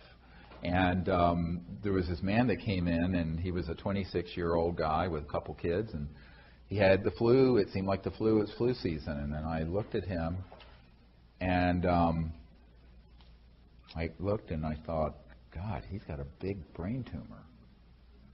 And he didn't have any symptoms of a neurological insult at all. And I turned to the nurse, and she was fat, Bubbles, loved Bubbles. She walked like this and had a bouffant. And I turned to Bubbles. I said, I need a stat CAT scan of the brain. And she said, well, doctor, she's only got the flu. I said, just do it. It was always my mantra, just do it. Thank God I didn't have to go through a bureaucracy, insurance company, or government. They did just do it. So he did it. And the radiologist calls back an emergency callback. And radiologists usually don't, they don't bother. Well, this guy's got a astrocytoma that's like a pancake over his brain, and it's herniating his brainstem. Well, the brainstem going down through the foramen magnum gave him the fever, the chills, all his symptoms. But there were no focal neurological symptoms. And so he went to emergency neurosurgery. He lived. I just see him periodically. He'd come in occasionally. But it was totally, I'd say, almost anyone who would, in fact, the neurosurgeon said, how did you even think to get a CAT scan? Because it just seemed like he had the flu. I said, well, I just had a hunch. I couldn't say to him that I actually remote viewed and sensed that there was this thing.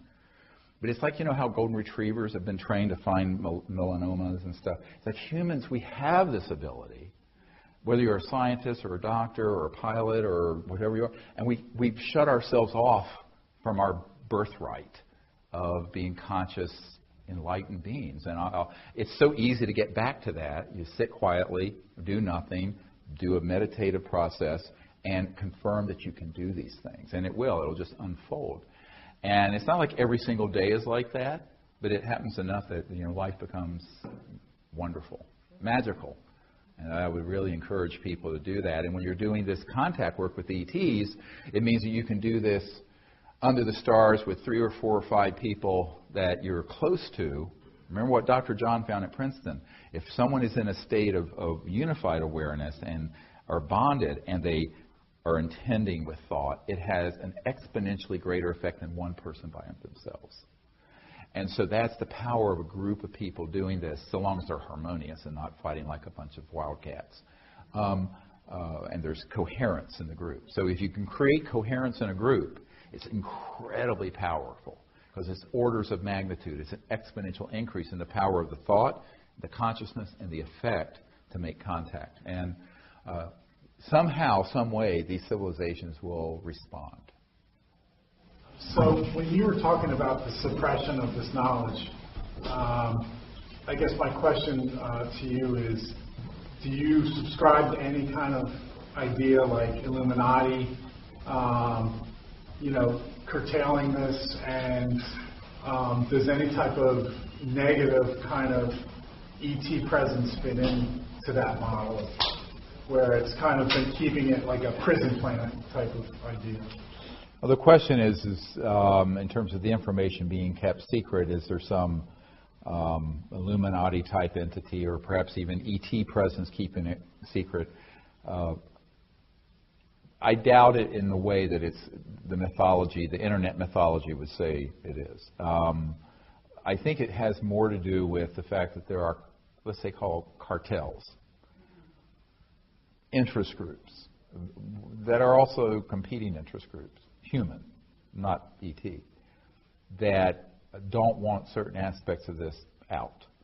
And there are points where they cooperate and there are points where they don't. Now there's something, the latest iteration of it, I've been told from some of my intelligence sources, is called SIG, S-I-G, which is the Senior Interagency Intelligence Group. And the SIG, which, from the old Majesty and Majestic entity from the Truman era, and some of the documents I have, it says MAJIC, M-A-J-I-C, classification. Those are, intelligence groups that operate out of normal chain of command. They work with people in different countries. And then they will usually have representation from different interest groups, such as religious, technological, financial, macroeconomic, et cetera, and so on. And so there's really a simplistic view that there's sort of like one group. It's the Bilderbergers, it's the Illuminati, it's the this. It was interesting because a few years ago I was at a meeting in San Francisco, and it was after the Disclosure Project was launched. And Henry Dakin, who the Dakin Toy Company, was hosting sort of a reception at his loft in San Francisco. And Judith Scutch was there, who was the original publisher of the Course in Miracles with Marianne Will, and very big supporter. And her husband was a colonel. And she was friends with this man who had just been up at the Bohemian Grove, with the whole Bohemian Grove, with like 2,500 people. And this issue came up. And the issue of, it was a very wealthy European financier. And so this issue came up about disclosure, because they'd all been in the news. And they had someone there to get up on the stage and tell everyone that they were part of a very high governmental scientific entity that had looked into this, that none of it was true, that it was all just misinterpretations and swamp gas and Venus rising or whatever, the usual blather. And all those 2,500 people took it to heart and believed it because it was their peerage. So I want to talk about peer-to-peer containment systems. So you have one group of peerage called the U.S. Senate. Out of those 100 guys, 1 or 2 people are read into or know about this subject. Their task is to lie to the other 99 or 98. Bilderbergers, there might be a handful of them. They lie to the rest. Bohemian Grove, same thing. So people have this very simplistic view of how secrecy like this would be maintained, and that there's some sort of vast sort of conspiracy, and there'd be all these people. Because of compartmentalization, there would be people, and compartmentalization is where you have a very walled-off area of operation where it's compartmented to that particular task or research. And it is so narrowly focused, and the people in there have such blind, they don't know what the person in the next cubicle's doing, never mind what the big picture is. So it's very easy when you have extreme compartmentalization to keep most people in the dark about what's really going on. And then there will be a handful of people who really know. And they may, this committee, if you want to look at it that way, this intelligence group might have 200 or 300 people from different countries who are themselves members of different elite groups. And those folks would then lie to their brethren in that peerage to deceive them. And that's their job. And they're trained professionally to lie. So it isn't as if it, so most, I would say 99.99999% of everything I've ever seen that's out there on this trash dump called the internet has almost no bearing in reality. Because it's just too imbecilic. It would not be operating that way. Now, for special compartment, top secret, TSSCI, top secret special compartment intelligence to operate, is the compartment part. It's not the top secret part. There are 980,000 people in the United States with top secret clearances, which means they're common as dirt. It's the compartment you're in, all right? So you may have Q clearance, which used to be the clearance for nuclear weapons and stuff. But it doesn't mean that just because you have Q clearance, you have clearance into electromagnetogravitics. In fact, you almost certainly would not. So, and the same thing goes in for corporate. Same thing goes for. It was interesting. I was in San Francisco at another time, and there was a woman who lived in Pacific Heights, the end of Broadway, where all the $100 million mansions, the Getty home and Larry Ellison, all these people live. And she was hosting her neighbors for a salon. And I was the guest for this dinner party. And, there were all these people. And the guy on one side of me had been the chairman of SRI, Stanford Research International. And they had had contracts dealing with this issue. But he said, I was only the chairman of SRI, so I didn't have a need to know what was really going on. So because I've never been in the government, but I have all these hundreds of people who provided information from all these different walks of life over the last 50 years in terms of experience, people going all the way back to the 50s, 60 years, that I've sort of become sort of a source for that. So he was picking my brain. Here was the chairman of SRI. And then across the table was the chairman of AT&T. Now, AT&T has had a lot of contracts with the intelligence community dealing with this issue. But the chairman of AT&T didn't know about it because he was only the chairman of AT&T. He was not read into. So it's compartmented at corporate, governmental, political, and religious levels. It's not so simple that there would be some one entity you can name and then, sort of vent your spleen. That group is. Now, the question of whether there are interstellar civilizations that are cooperating or facilitating that, I'm very skeptical of. But it could be theoretically possible that in the early days, they were hoping that there would be some kind of rapprochement with leaders, military or political, and had contact. An ongoing level of that is less likely, but if it is happening, then we need to see E5 effort even more. Here's what I always say to people. Let's say that there are, they say now, 11 billion star systems in the Milky Way that have Earth-like planets around them. And the Milky Way is only one of billions of galaxies. The likelihood is that there are countless numbers of civilizations out there. And you can't prove a negative. I can't say everyone is at a state of enlightenment. I will say that if they become interstellar and they haven't blown themselves up yet, they're more evolved than we are. However, it could be that there are some that have interests and ethical concerns that don't comport with contemporary human ones. But that's where you would need to have even more of a diplomatic communicative effort. And the worst thing you can do is relegate that to people in covert military operations, because they're only looking at the universe with rose-colored military glasses on. And it's all about power and control. And so, it's sort of like when there used to be a U.S. Senator from Virginia named John Warner, not the current Mark Warner, no relation.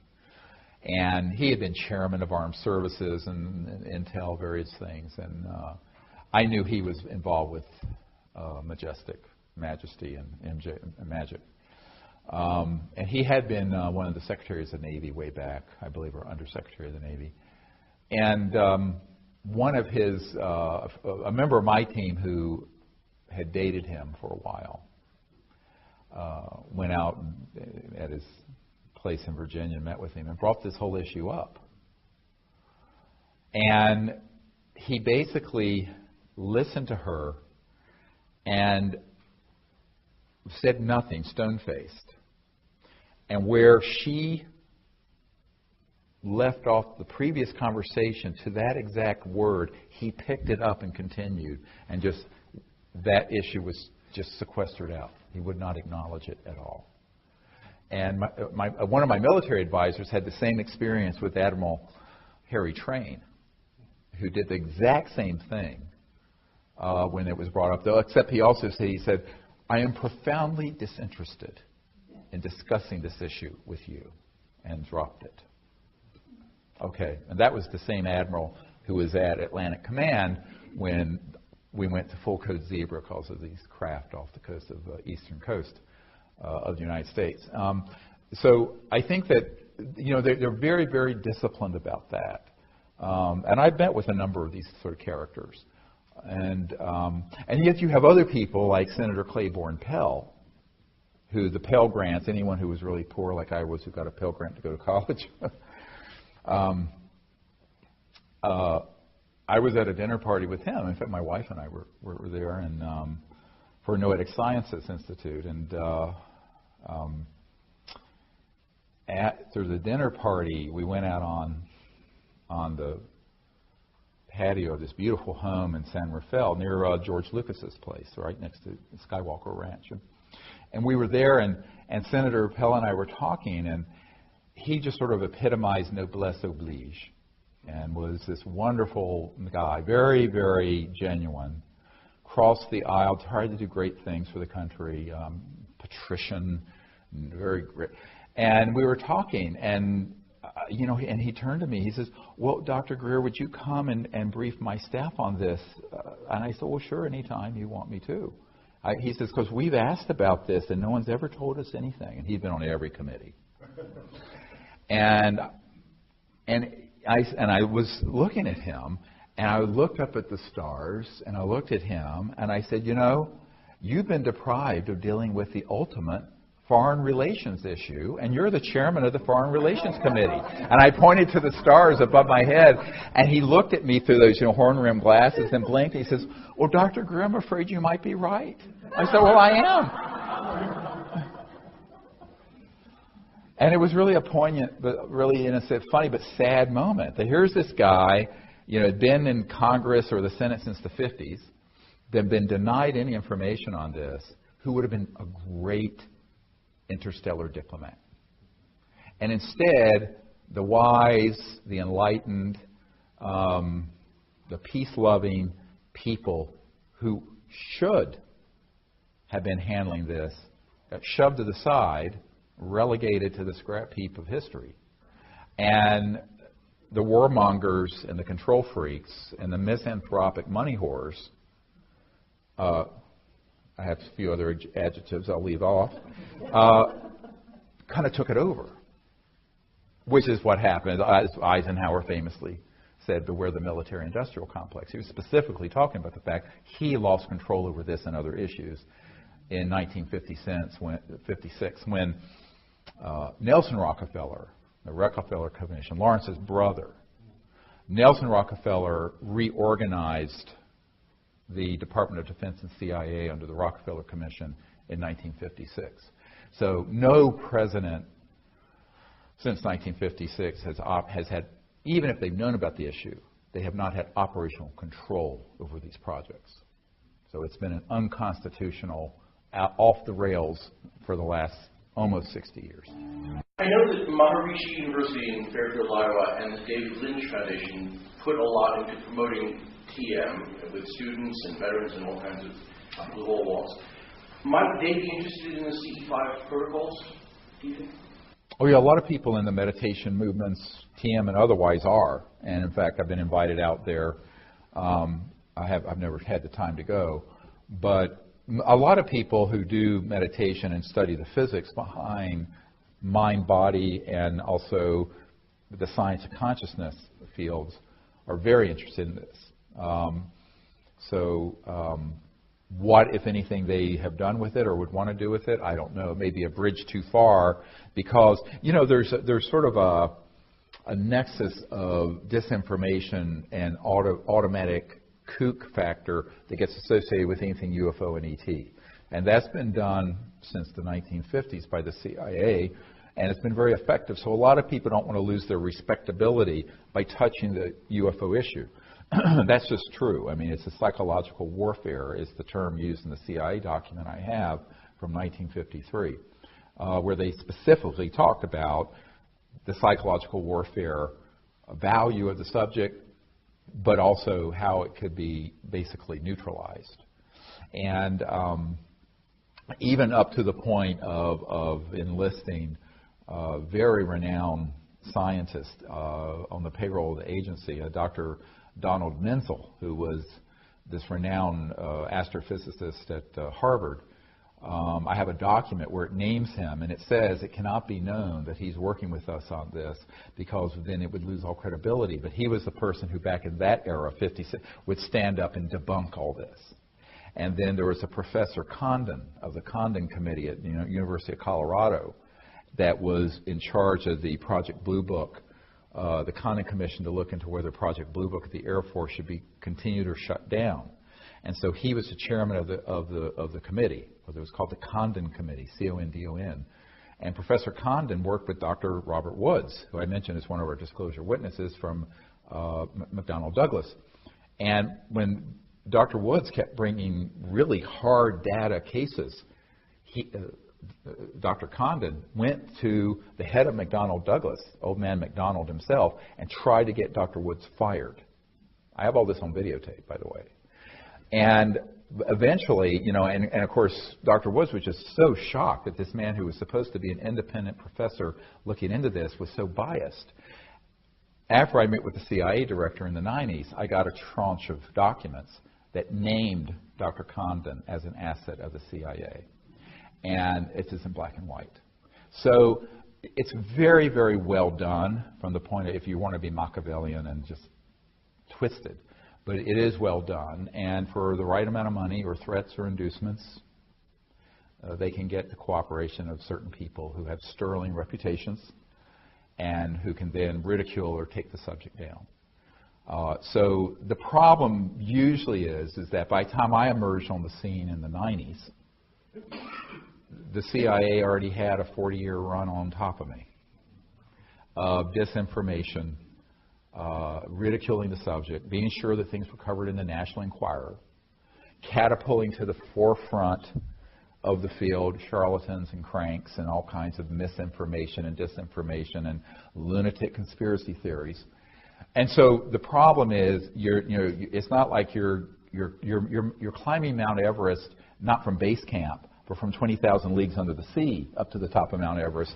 And that's the problem with a lot of people who privately will express a great deal of interest and publicly would not want to be associated because of the social opprobrium and ridicule attached to the subject. I was just curious, is there a particular ET civilization that's kind of identified themselves to your contact group? I was thinking in terms of like the Phoenix Lights. I know my understanding is that they were attributed back to the Yagel civilization. So I was just curious if there was a particular civilization that's kind of communicated or identified themselves. She's asking if there's a particular ET civilization that's identified itself for a group. The answer is not one particular, but a number, and a number of different species. And our purpose of our group is interstellar diplomacy and bringing all of them together. See, so what we would want to avoid is a bilateral, unilateral, but bilateral or bipolar cosmos. And you want it to be multilateral. And you want it to be all civilizations, if they're capable of reaching this planet and in fact are here or near it or in our solar system or have that capability, we would want to have humans who are on a team who are interested in dialogue, peace, and what I call universal peace. I mean, world peace is like the Treaty of, the League of Nations is way too late for just world peace. We have to go, unfortunately, straight to universal peace. Because it doesn't do any good if you have world peace, but the world is united against fighting one or more ET civilizations. That's not going forward. That's going to oblivion. So Hollywood notwithstanding, and the latest Tom Cruise movie notwithstanding, you really cannot enter this subject if you're serious about having a future at all without having a multilateral approach. And so we have had very specific contact experience with different types of species and what have you. But my view is that over the years, it's many different ones, different appearances, heights, shapes, the whole bit, even in some of the photographs we have. But the point I make to people is that doesn't really matter. That's the external appearance. It's the fact that they're all conscious, sentient, and that what we want to move to is a time of universal peace that involves all these civilizations. Because, you cannot go into, if we're going to leave the sort of the last era behind, the era of division and fighting and warfare, which has been the primary organizing principle of this planet for the last few thousand years, both financially and institutionally, has been war. It still is. It's still the biggest industry. It's trillions. If you're going to move past that, and certainly if you're going to move into space, you have to move into it with a new consciousness. As Einstein said, no problem's ever been solved by the consciousness that created it. And so the consciousness of us versus them and picking and choosing and this and that. So from the very beginning, what I found is that we were having experiences with very different types of civilizations and species, all shapes, sizes, everything. And it's really beautiful. And I think that's by design. The philosophy or the ethical underpinning of what we're doing is based on doing exactly that. So, yes, sir. I'm curious, I pay close attention to the website and pay attention to the money raised for the project related to energy development. Right. And I've noticed it sort of remained at $241K for a while. That's right. It's pretty much after the release, it kind of just stayed there. So, you talk a lot about some very high-level connections, both in the military and wealth-wise as well. And I'm just curious as to what is the real obstacle from utilizing those to get to. I mean, we're talking about free energy. $6 million is really not that much money. I agree with you. Yeah, he's asking the question, with the numbers of people who have been interested and looked into these issues, why hasn't the amount been raised to create this sort of initial to your lab research project? And, you have to ask those people. I know them. I can tell you what they've told me. The people who are associated with governments and contracting, they don't want to touch it because they're afraid. There are some high net worth people I've approached, and I'll just give you one example. I can give you this example. My wife knew the gory details of this, and so did my whole group. And this is somebody who lived in Virginia, not far from me, but whose family are industrialists, and they had about a $750 million a year income, and 5 private jets, and actually I'd used them some of these planes to go to some sensitive meetings. And so I approached the scion, the elder of this family, really controlled the operation, and I explained to him how we're running out of time to get this dealt with, and would he do this and help? Because basically the amount of money he blows out of the tail of his Gulfstream jet would do it. And he said, well, I'll tell you why. It's too dangerous, and I'm not going to risk my children and grandchildren who fly around on my planes to do this. I said, well, if I'm doing it, why are you at risk? And he told me a very interesting story that back in the late 1960s, he knew an executive with General Motors who was telling him about the zero-point type energy systems they had in some of the classified research at General Motors, and that he felt it was time for that to come out so that every car coming off the assembly line was basically an electric free energy car. It didn't have to be plugged in. I mean, way past a Tesla. And this was, I think, in '68. And he said that 2 weeks later, after he was openly talking about this executive was found dead. And it looked like a suicide. But this industrialist that I knew very well told me that everyone knew it was not a suicide. And so I found that, the fear is the mind killer. So, there are a lot of people who know about this, but they don't want to stick their necks out. The public, by and large, just wants to be entertained by it. I would say that if, you can launch an app of, kitty cats playing pianos and probably pull in $10 million in a month or something. What is it, Candy Crush, or some of these idiotic apps and video games. But I have not found that the public is always, no offense, doing what you're doing. And that is, why doesn't someone else fund this? So it's a little like the little red hen phenomenon, where the little red hen everyone wants to eat the cake or bread, but no one wants to help cook it. And so everyone's looking for someone else to do it. It's like someone being stabbed on the street of New York and everyone watching, and no one wants to intervene. Because the people who are high enough in industry and finance know that you're stepping on some big toes if you move into this. And the masses, for the most part, mainly want to be entertained by this subject. It's just sort of a fascinating conspiracy theory sort of thing. And so, so that's been the problem. The masses haven't put in the funds as sort of the movie was crowdfunded, but moving that from a few 100,000 to a few million didn't happen. And then the very wealthy people, for the most part, are really afraid of touching this third rail. Boom, zap. But if you know someone who's got the courage, it's all about courage.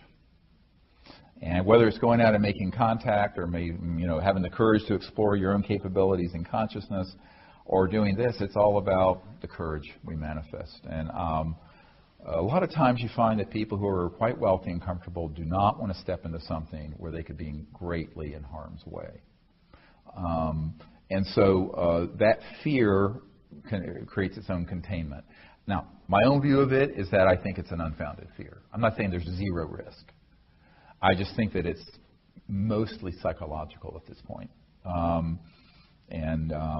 Besides, I tell people I'm the canary in the mine shaft. So as long as I'm still twittering away, you shouldn't have too much to worry about. But, there have been a number of people, a few dozen, when I say a few dozen people who have net worths north of hundreds of millions to billions that I've met with, but they do not want to step into this. And what would be easier is to find probably 10 or 12 people of more moderate worth who would each put in 500,000 or something. But that hasn't happened either. So we'll see. All I say is that when there's a critical mass of awareness, and I keep doing everything I can as a single individual, then it'll happen. And if not, then it won't happen, and we'll get the consequences of that. And then it'll happen in the aftermath. It's the phoenix, I call it the phoenix, picking all up from the ashes. So it's not there's no question in my mind it will happen at some point. But will it be soon enough? And can we avoid a lot of huge problems? Imagine if we had not needed Mideast oil 50, 60, 70 years ago, where we would not have had the hegemony and the presence in the Middle East that have led to the mess we're in now. Never mind the biosphere being damaged and the pollution and cancer rates skyrocketing. But again, there was a fear of taking on the macroeconomic status quo. And the macroeconomic status quo, it's like when the Minister of Defense of Canada, Paul Hellyer, and I were talking about this. I was at his home, and he says that he was a macroeconomic person to start with. And he said, basically, that's the big problem, is that this is not something that's just like creating another computer system. Or it's bringing out a whole paradigm of science technology that would change the entire petrodollar system and the whole macroeconomic order. And with it, the commodities markets and hundreds of trillions of dollars of wealth that somebody owns that's sitting in the ground in the form of uranium and oil and coal and what have you, plus all the generating capacity that goes with it. So it's such a huge change that most people don't want to entertain doing it. And I've talked to people at Goldman Sachs about this, and they said, "Oh yeah, you're talking about basically wiping out $600 trillion in assets." So trillion. So and the whole U.S. federal government, including Social Security and all the entitlements, is $3.5 trillion. So this is the longer we put it off, the more the world is dependent on the old paradigm, and the more it cannibalizes and destroys itself. However, and it becomes more and more difficult to do it. So it's kind of like putting off repairing a leak in your roof of your house. You can put it off, and eventually the damn thing's going to cave in on your head. But all I can do, I don't have the resources to do it, and is articulate what could be done, hope there's some people who gather around the vision, and we get it done in enough time. You have to understand, when I started this I guess I was in my mid-30s in 1990 when I started all this, and I thought, well, if I put the information together and provided it on a silver platter, tied up in a bow, to the right people, they do the right thing. Wrong. So I got disabused of that notion very quickly. But, so ultimately that's why we then said, well, disclosure of this information, the contact effort, I never viewed the government doing that initially. I always saw that as a citizens' diplomacy. But then also the technology, I realized, would have to be coming from we the people. So it's about organizing we the people. And so I tell everyone who's listening to this, share this information with the right people in your network, send them to our site, and through networking, maybe the right folks will line up who have the courage to step forward and make it a reality. Or somebody with one of these technologies who has one that's already operational will step forward and be willing to do something strategically sane. Because the strategically insane thing to do is to do what Stan Meyer did and Rossi is doing and almost every other inventor I know had done, which resulted in a catastrophe. So all I can do is encourage. But I do think, it's all networking. It's like networking it out there. The way that we've reached the people we've reached is through networking. So that's really a key thing to do.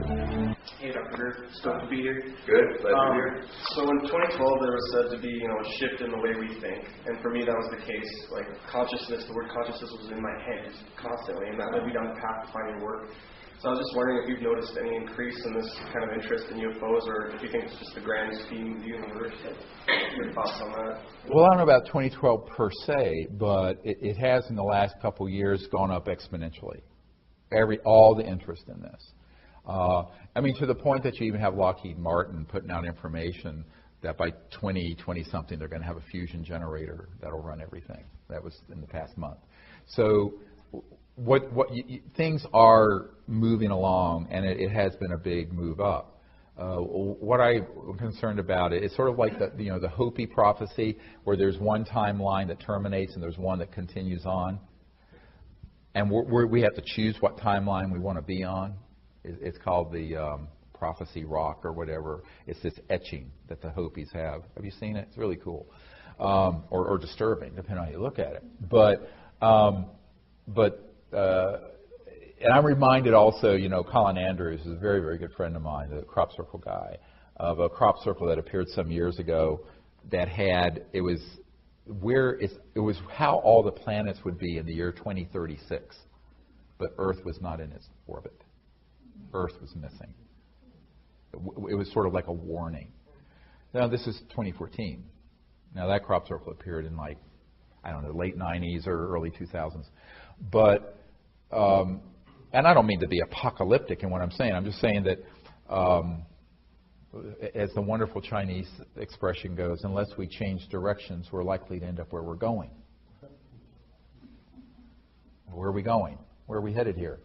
So I think that's one of the really important things to realize, and it can happen very, very quickly. It's like in physics, and they talk about this with quantum systems, is that you get to a certain critical mass of coherence, like in superfluidity and helium. And like when 1% of those molecules or atoms of helium are aligned and become coherent, instantly all of them do. And it becomes what's called superfluidity. And so you have this phase transition, it's called, in physics. And so that can happen also with people. And as Rupert Sheldrake pointed out, in the whole concept of morphogenic fields. Or it's sort of like the 100th monkey effect, where a certain population learns something, and then when it reaches that critical mass, suddenly monkeys on other islands and in other areas that had no linear contact start automatically know how to do it also. So there's this non-locality of learning in large social systems. And they've proven this with monkeys and primates and also with humans. So all I can say is that if all of us do what we should be doing, we'll hopefully reach that phase transition and move over to this other way of functioning. Does that make sense? Yeah, but it does seem to be increasing. And so Rupert Sheldrake did some really great, he's a biologist at Oxford, I believe, who did some wonderful work on this in terms of morphogenic fields and what's more popularly called the 100th monkey effect. It's a real phenomenon, and so we have to view it in a very that's why I tell people, like, people going out doing meditation together, making contact, putting even the thought or the intent, doesn't matter what you see, just intending to do the correct thing recruits people you'll never know and meet. It has an effect beyond what we can measure and see. And so, it's more important to be in the moment and be in the intent and the process with a pure heart than to be worrying about the outcome. Not that you don't want to worry about the outcome. You want to see a good future. But if you stay in that process, it'll create the good future. Does that make sense? Yeah? Yeah? Good. Yes, sir. Yeah, you talked a year or two ago about representatives from the G8 country participating in a C5. Yeah. Has there been any development with that? Yeah, so he's asking about one of the G8 countries who very supportive of the CE5 initiative. And since it's been a couple of years, I'll talk about it very directly. The country is France. And so there was a president a couple of years ago named Nicolas Sarkozy.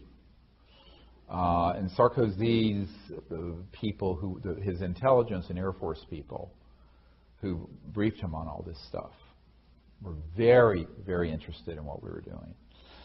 And one of the very old families in France that actually organized the beheading of Marie Antoinette, had this old estate in Brittany, and invited us there. So what we did a couple years ago, under the ruse of a training, just a weekend training, is that nobody who came knew this, except a couple of people. Of course, my wife knew.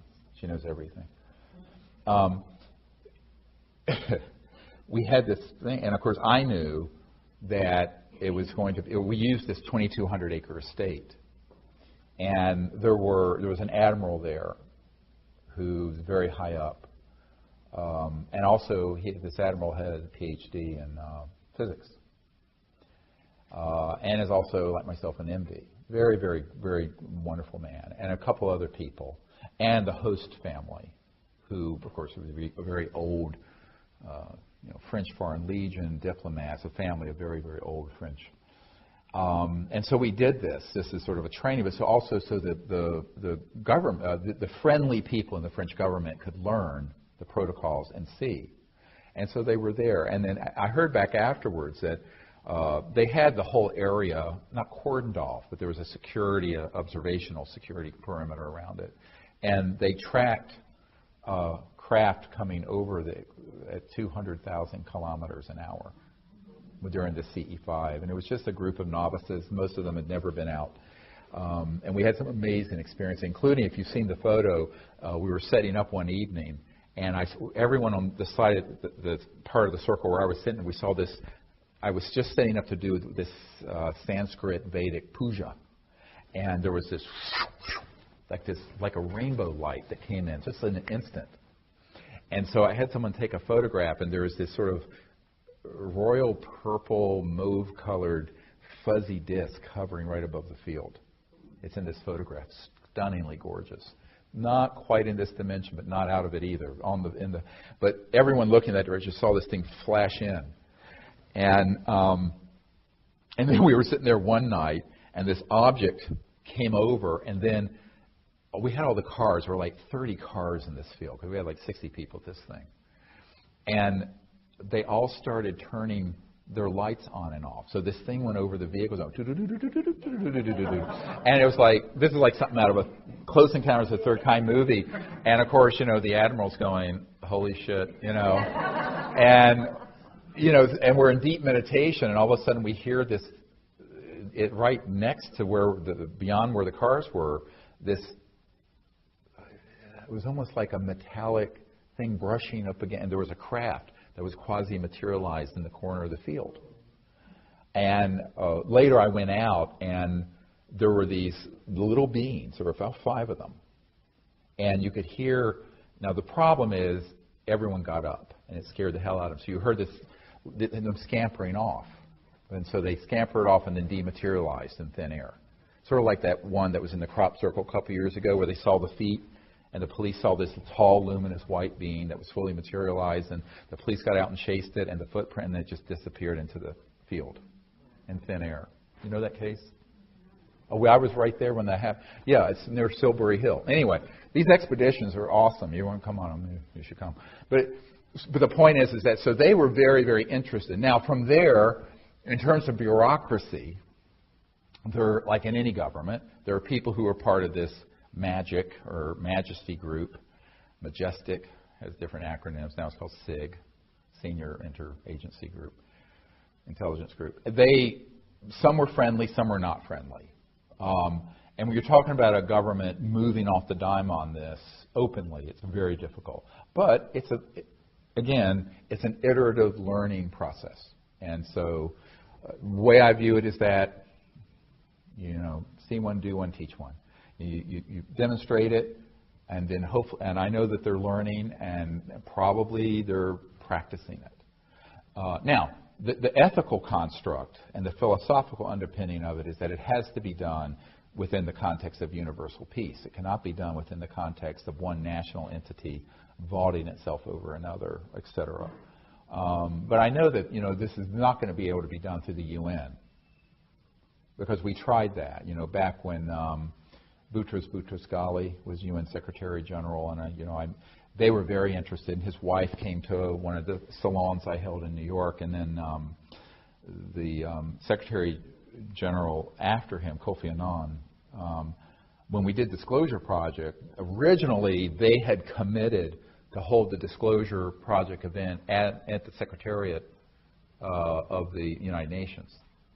But some folks came in with an all-access pass and essentially threatened to pull funding out of the UN on behalf of a certain number of countries, and it would have destroyed the UN. And I was called directly by an ambassador who is attached to the UN Secretary General saying, we wish you well, we support what you're doing, but we cannot do it at the UN. And that's why it was held here at the National Press Club. I have not told that story much. So, you look over the last 10, 15 years, there have been a lot of initiatives from the starts and stops from various governments. And so, yeah, there's a lot of interest. But it's sort of like, that old saying, everyone wants to be first to be second. No, there's a hesitancy to stick your neck out too far on something very controversial, as I mentioned earlier, but also on something that has not just a social opprobrium, but where there's some very powerful people who are not afraid of using their power in retribution against an entity that would do it. And this is why I tell people the best, to me, the clearest path forward for contact, disclosure, and bringing these technologies out are the people, masses of people doing it. Large corporations, the very rich, governments. You don't want to be prejudicial against them, which is why I'm like last year. I was happy to go to Australia and meet with all these folks. But you have limited expectations. You hope they do the right thing. But what I learned starting back in the Clinton years is that everyone wants to know about this stuff. Very few people want to do anything about it. So knowing about it and doing something about it are two totally separate things. And all we can do, I think each of us can do, is to provide the information, the knowledge, the vision, and let that gather amongst the populace and also with world leaders and other people and see where it goes. And I have a very, not detached, but a very realistic philosophy about that. And many people have said, well, when is disclosure going to happen? I said, well, we did it already. And people think I'm joking. I said, no, when we started this, only about a quarter or a third of the people thought this was real. Now it's 50-some%. Last year, the Marist poll said that 43% of Americans think that we're currently being visited by interstellar extraterrestrial beings. It's a huge number. So I say, in terms of the public, it's kind of there. In terms of officialdom and what I call the hidebound inborn elite, the sort of inbred elite of the world, that's a harder thing to get through. And no smart part because of both power politics, but also more easily. As this one Air Force witness told me, he says, the real way this has been kept secret is just sheer ridicule. The subject, you really don't have to do or say anything. It hides itself because people don't want to be laughed at. People don't want to be put down by their peers. People don't want to be lose esteem amongst their colleagues and what have you. So talk about courage. The biggest courage it takes for someone who's interested in this is to speak the truth in a way that is appropriate. You can't bring everything out to someone who doesn't know anything about it, but that's why we put Disclosure Project, the book, and the videos together, so that anyone who's even at the level of the most basic linear understanding will say, boy, where there's smoke, there's fire, because here's a lot of information from people who with sterling credentials. And there is this sort of strange hypocrisy with the mainstream media, and that is, if you had three people who would go on record with the New York Times or Washington Post about a senior person at the White House having sex with someone, it'd be all over. I have 110 people on videotape and testimony with corroborating documents, with their DD-214s, which is their discharge papers from the military, with signed statements, witness oaths that they would testify under oath before Congress with the penalties of perjury, federal penalties of perjury, and it gets ignored by all the mainstream media. You talk about a double standard. So this is, of course, what we're up against, because the big mainstream media, again, not so much, now some of them are tied into, quote, the cabal, if you want to call it that keeps it secret, but most of them, it's like this, I have a family member who will remain nameless, who used to be the city editor of the Boston Globe. And when she found out I was getting involved with this stuff, she says, I don't care if you put a dead extraterrestrial body on my desk. We're not going to run this story. We're a blue chip paper. That belongs in the National Enquirer, and it would never appear in the Boston. I mean, it was just like that. This is a family member. So, and this was not, I assure you, it's not someone on the payroll of the CIA, like Donald Menzel was, or Professor Condon. So I think that we have to understand that it is a real educational process. And putting together the Disclosure Project information with top secret documents and military witnesses and generals and ministers of defense and people who have credentials and respectability, as it were, as pilots or people who are at Strategic Air Command, that's very important. And that body of information is sitting there for anyone to take virtually for free. I mean, we have 60-some of these people's testimony up on the site on YouTube now for free. So that is important that all of us should share that with folks. When you get to governments in these G8, it's very interesting. Before I went over there, I regret that this wasn't actually in the film Sirius. The director took it out, and I don't know why. But I have this beautiful letter. It's in French from this admiral and the team who wrote about their commitment to make a long-term commitment for this journey with these visitors from other star systems. And amazing.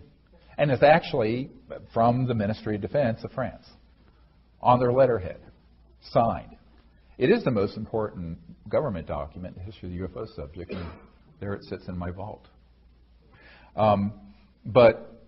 So what I say to folks is that over the last, that was just a few years ago, that process continues, but it's usually very quiet. Why does STEADY continue to be funded where you're currently demonstrating like you can do all this with the protocol? Right. I mean, it's out there for people to just go and get the app and do it. Well, yeah, it doesn't matter what kind of evidence you put together or even signals we get or images. the subject again gets debunked. But the other thing about the SETI project, like Seth Shostak and these people, they are carrying water for someone. Because you're either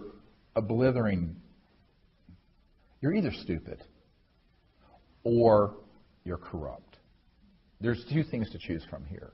If you really dug into this and you're at that level at NASA or the SETI project, and I debated Seth Shostak on Voice of America about this. I had my military witnesses, John Callahan, who had all the radar tapes, and we basically cleaned his clock. But at a certain point, I said, you cannot look at all this dispositive evidence and proof and information and just dismiss it while you sit there and spend hundreds of millions of dollars saying you're listening from a signal from outer space, which, by the way, they've already received and been covered up.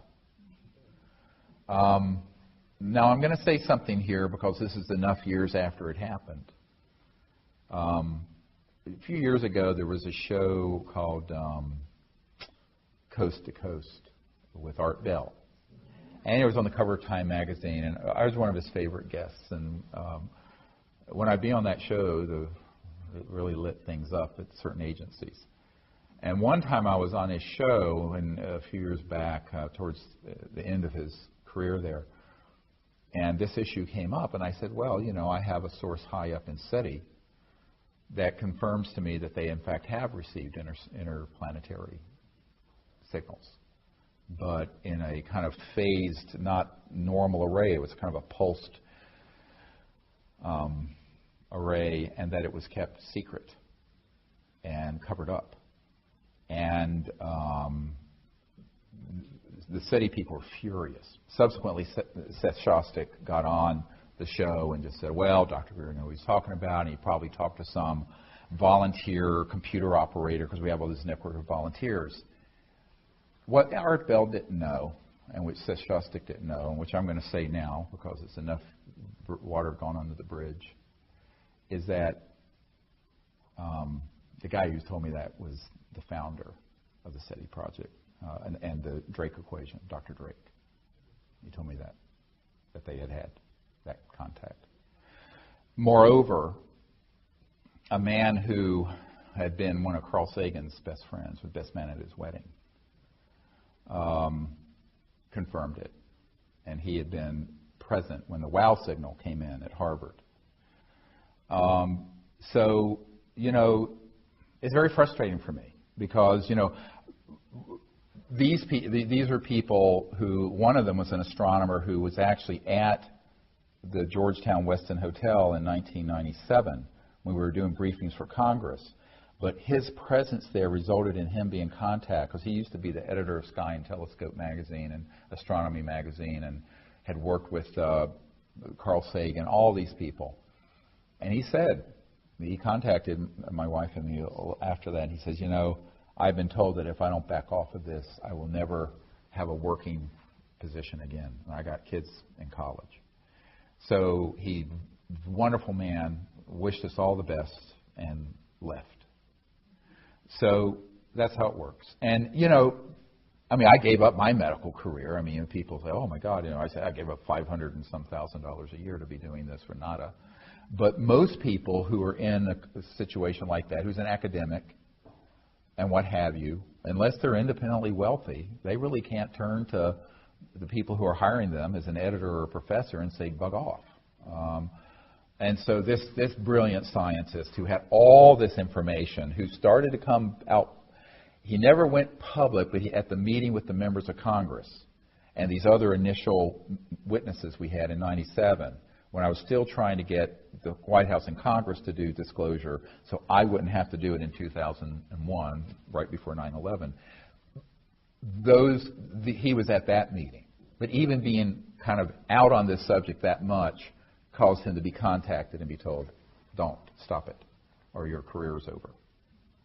He says, and it was made very clear to him, you will never work again. No one will hire you. So, you know, there are a lot of people like that. And so there is this, it's not so much some sort of Illuminati, it's this oppressive condemnation of the subject along with abuse of power, you know.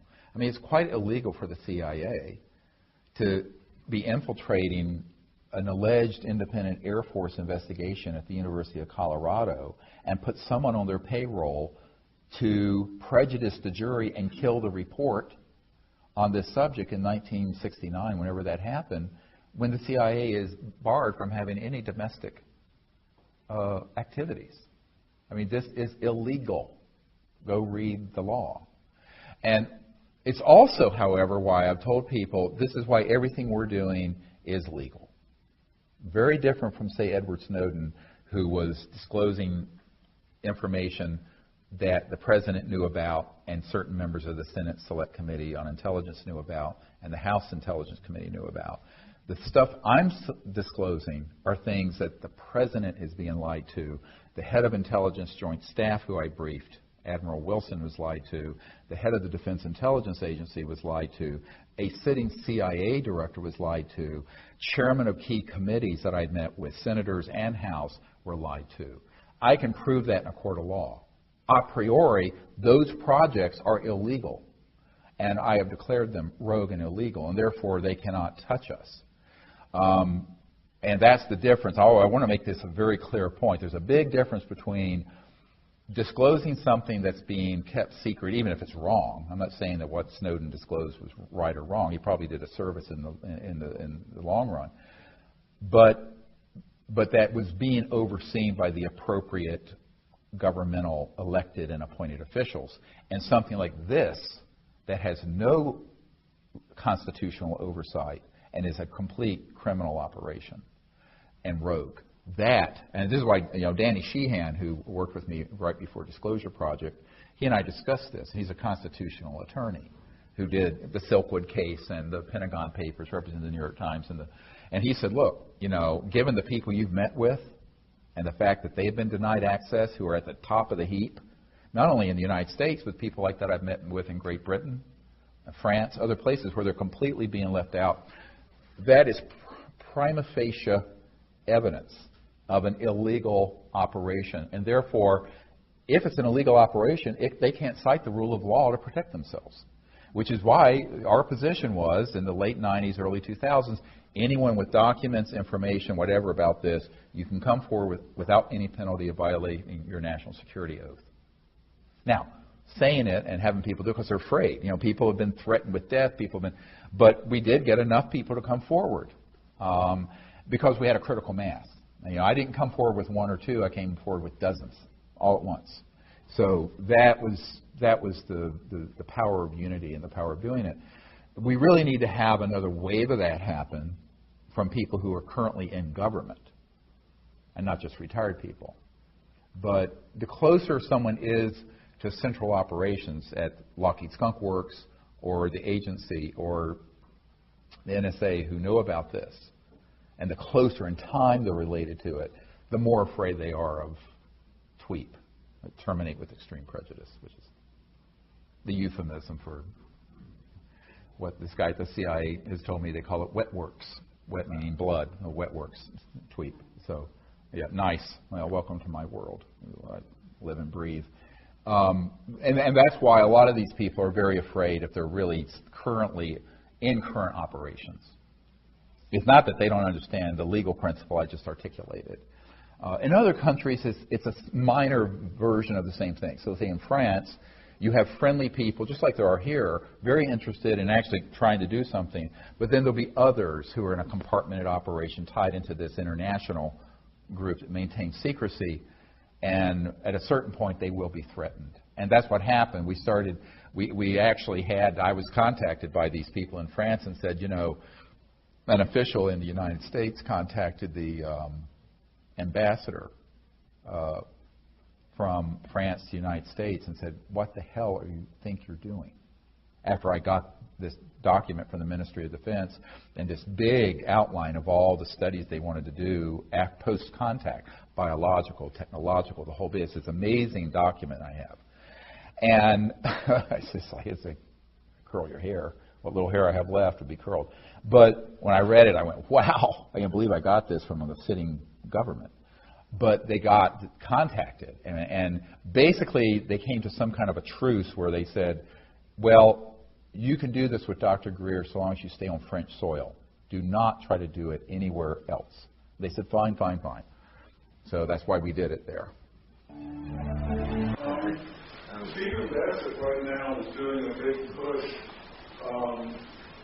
He turned over a bunch of documentation to Congress, and he's asking the people to contact their congressman to have a public push for disclosure.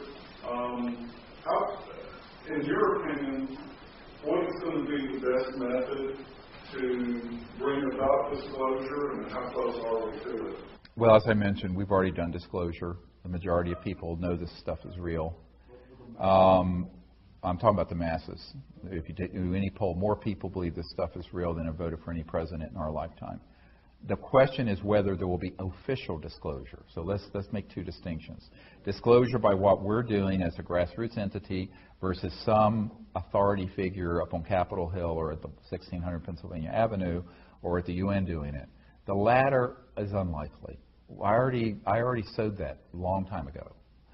We had tens of thousands of people faxing and writing to their members of Congress after the initial disclosure project, because I was the father of the whole global disclosure movement. And then, of course, 9/11 happened, which moved it off everyone's radar screen. My own sense is that the best way we're going to have more disclosure is to have thousands of people doing and making open contact, where it becomes something you cannot stop. The intelligence community cannot put that genie back in the bottle. And secondly, more people coming forward who are whistleblowers or insiders with documents and evidence. The likelihood that any committee of the Congress or anyone at the White House will do this is, I think, very, very low. I don't care how many people write them.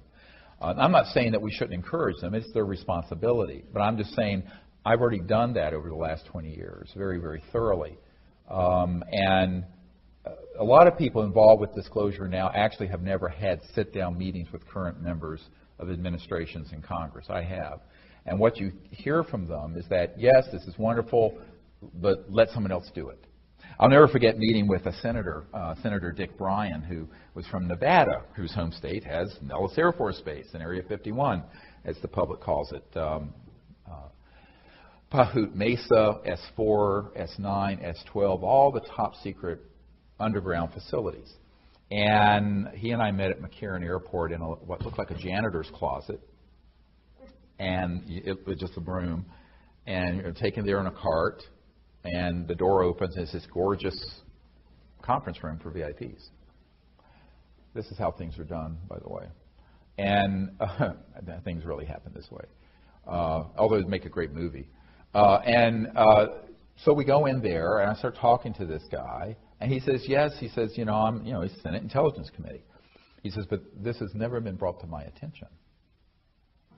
And I said, well, yes, that's why I'm meeting with you. I think I need someone like you to head up bringing it to the attention and holding a hearing.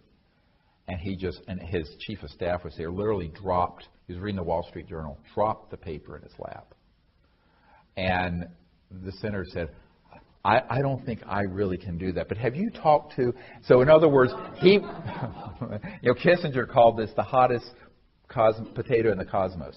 So this issue. And so basically I want to pass it to someone else. So he gave me the name of someone else. So the passing of the buck on this is legendary. And I've met face to face with people who are on these committees and at the Pentagon, and asking them to do something about it, which would entail enormous risk on their part. I mean, as one congressman said, yeah, I'd be known as Congressman Moonbeam. Or, in other words, the press would have a field day. And I think that that's one of the real problems. And therefore, should we exhort these leaders to do the right thing? Yes, of course, and we continue to.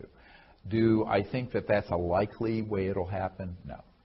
The most likely way is more and more people from the inside with evidence and corroboration coming forward, and thousands of CE5 contact teams reaching a critical mass where then an undeniable event happens that can no longer be contained, that goes viral. Now, I don't think that it's, I don't want anyone to take away from this that I don't support trying to hold our leaders' feet to the fire.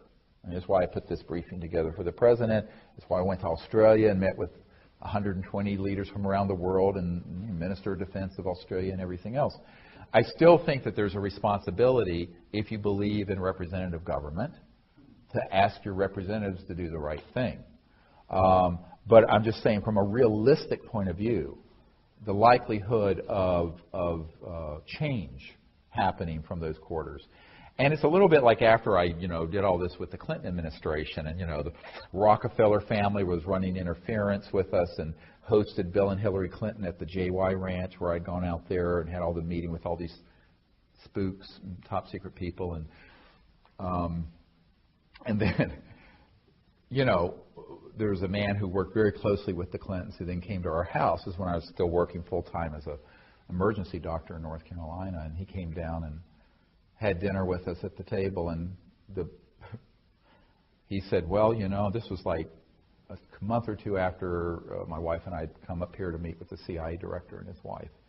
And he said, the President and the people around him are very supportive of what you're recommending. I said, oh, good. And, we're having dinner around the table in this house. It was a big Tudor house, and about 4 kids or little kids back then around the table. And he says, but they really don't think the President can do anything about this because they're concerned he'll end up like Jack Kennedy. And I started laughing because I thought he's sort of a big, fat, operative for the Democratic Party. He was sort of a jokester and very funny guy. I thought he was just making sort of, a facetious. And he stopped me. He said, no, we're not kidding. And I said, well, Kevin, don't talk about this in front of the kids. Let's talk about this later. So we went to the library later and talked about it. He says, no, absolutely. They think that this could actually happen, that it would be too dangerous for the President. And I said, well, what do you want me to do about it? I'm just a country doctor here in North Carolina rattling around in an ER. And they said, well, they think you should do it. And my eyes roll back in my head. Are you kidding me with this? Now, then you imagine, I'm in my 30s. And so this is 1994. So, 20 years ago, I was in my late 30s. And so I thought, well, I said, well, here's the real reason, is that it is risky, but you view the President as an expendable, but I am. He says, that's right, you're expendable. Very cynical. Very Washington. Yeah, throw you under the bus, who cares? So since then, I sort of accepted, well, I'm the throwaway guy. My career, my life, none of that matters. Because, in this city, it's everyone's ambition. And, at the Rockefeller Ranch, I know for a fact that when they were going through the briefing materials that we put together, which we've made available to the public, the disclosure book has most of that in it. But that basically, at that point, Hillary stood up and said, this is too dangerous and we really can't deal with this. So, and so what you find is that they are interested. Now, years later, very, very close friends of the Clintons, who used to live in the private quarters of the White House, I was meeting at her home, and and she told me this hilarious story, that even though all the people around Bill Clinton, including his wife, did not want him to deal with this issue because of the risks involved, he kept the briefing document on the back of his toilet in the private quarters, but one day he brought it out and was sitting with this friend of the Clintons that I knew very well, and had it open. He was going through the document going, well, I know all this is true, but they won't tell me a thing, not a goddamn thing. Just like that. And when she told me this story, I just cracked up. I went, oh, my God. I mean, But, that's, hey, everyone puts their pants on one leg at a time. And no one walks on water. I think it's understandable. And but to answer your question, we continue to do what you're talking about. but at authentic levels. I don't want to say anything disparaging about anyone, but at authentic levels because we have, the access to those sort of folks. But where I think the action is grassroots. I think it's the action with disclosures with the people, more people coming forward who are whistleblowers. I think it's with CE5 teams reaching a critical mass, a morphogenic field around the planet that then brings this to the next level. And with the energy, the same thing. The technology is the same thing. And in a way, perhaps that's how it should be. If you look at human history, no big, really quantum leap or big leap forward in human history has ever come out of the centers of power. Ever. It's always come from something in left field, something unexpected, bottom up. It's never come from the centers of power because power corrupts and absolute power corrupts absolutely. So the people who are in those systems, by definition, are trapped in the mechanism of their devices, you see. And so, in a sense, we're more liberated. I'll never forget in 1992, the former head of Army Intelligence pulled me aside at a meeting, and after we were in Florida, and we were doing the CE5 work, and there were 40 people on the beach, and that's when you've seen the video. The guy goes, "Holy damn hot shit," and there were 4 of these ET. Okay, you've all seen that. It was very bad camera, and we didn't have night scopes back then, but they were really quite close. You can't tell it from the camera. And that made its way over to the CIA and to this guy who had been the head of Army Intelligence, who was doing covert stuff as a private contractor. And he was a general. And one of their best friends, and there was an NSA guy there also, National Security Agency guy, and they were really concerned about what we were doing, very unhappy, because he basically said, "You have no business doing this." I said, "Well, I'm going to do it anyway." That's how I am, I'm nice until I'm not nice. I'm probably going to run you over. But anyway, and I just said, "Look, I'm not doing this as a civilian, and I haven't signed a security oath to anyone but my conscience and God and the humanity. So buzz off. None of your business." But what was interesting, one of their friends who was at this conference pulled me aside later. And I want you to think about this and take it into your own soul. And said, they act like they're angry at you, but they're actually really jealous. And I said, "What do you mean jealous?" And is the head of Army Intelligence, this is NSA. They said, "Yes," but she said, this was a countess from a member royal family. And she said, "You're free to do anything you want. And you can do these wonderful things." They are not free. They are in a system where they know that they are on a leash and they are controlled and they are in a black box. And they really are jealous of you. So don't give this kind of power more than you should to these entities. You guys, all of us, have such freedom because we're not part of that corrupt system. That's the power we have, because we're not part of a corrupt system, either economically or politically or institutionally, that restrains what we want to do, which is make contact, disclose the information, bring out these technologies. So we have this freedom to operate that people who are in the system at the Pentagon and the agency and the White House and Congress really find they don't have. So it's a beautiful thought that, thank God I've been offered to be pulled into that system and turned it down, because I will not sign a security oath, by the way. All these meetings I've had, CIA director, head of the Defense Intelligence Agency, members of the Senate, head of intelligence, joint staff, J2, they've all been without me signing anything regarding secrecy. And if someone says, "We want you to," I will not go.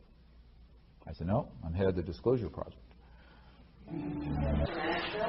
Oh, wonderful. That's where all this started. Asheville, North Carolina. Awesome. Greetings from Nashville. I hope your wife is well. She is, yes. I want to say thank you to everyone who's prayed. Emily had stage 4 cancer 4 or 5 months ago. I thought she was a goner, and she's completely cured. Yes.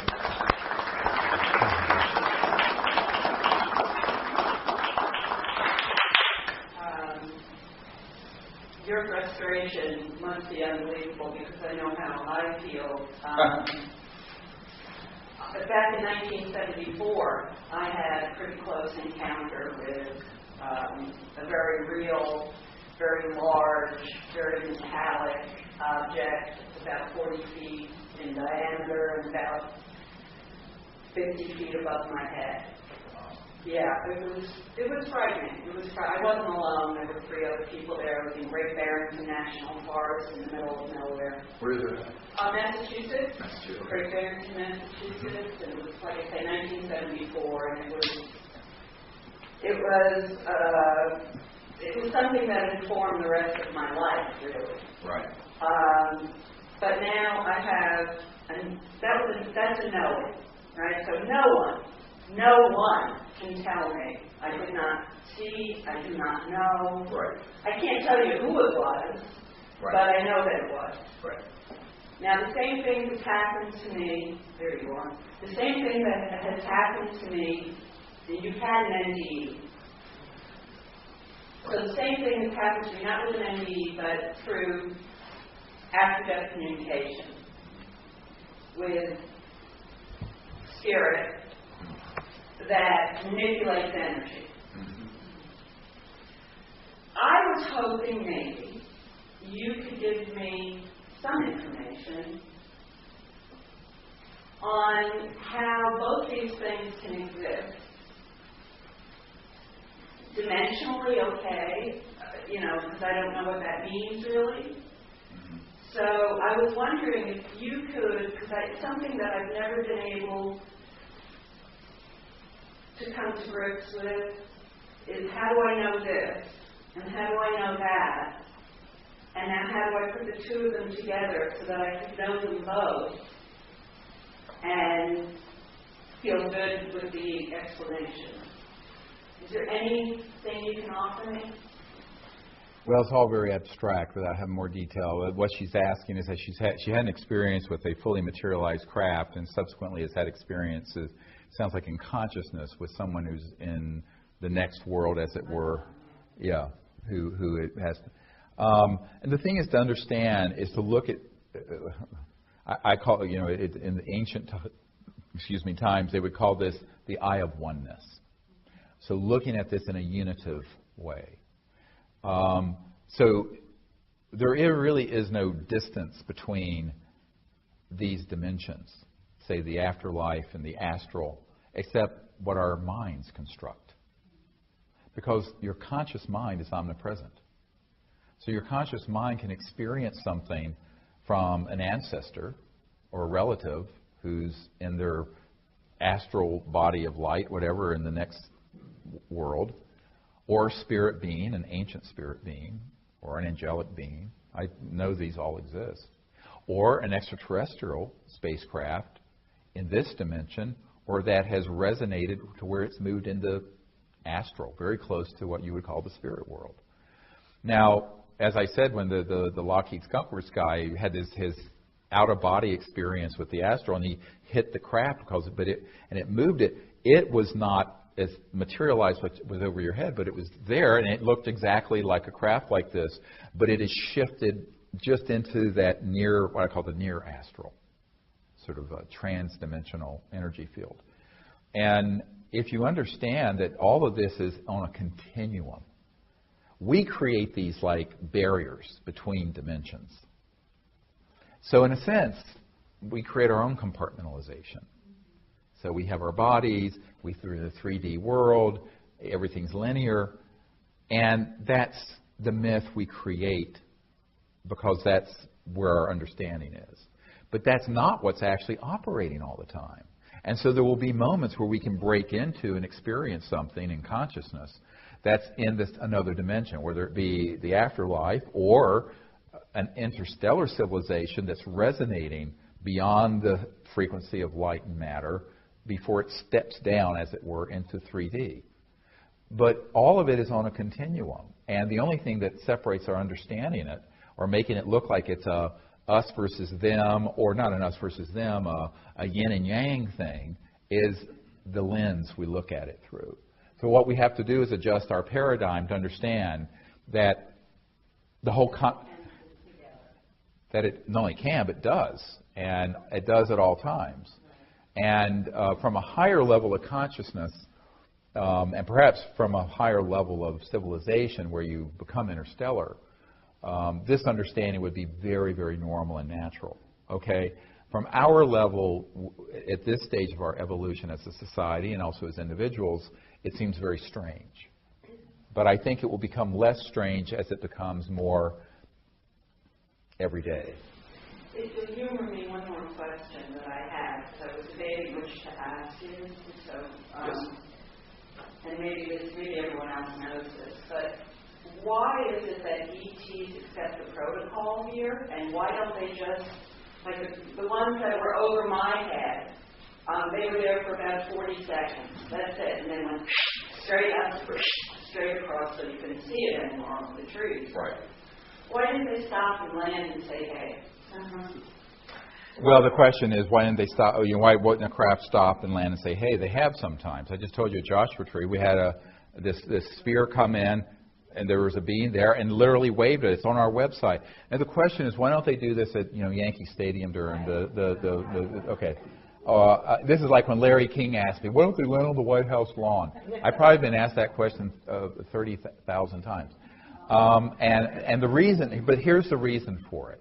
And the answer is really an important answer.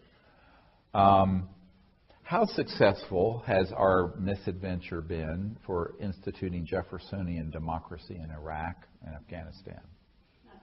Okay, and we're dealing with humans living in the same century, on the same planet, kind of.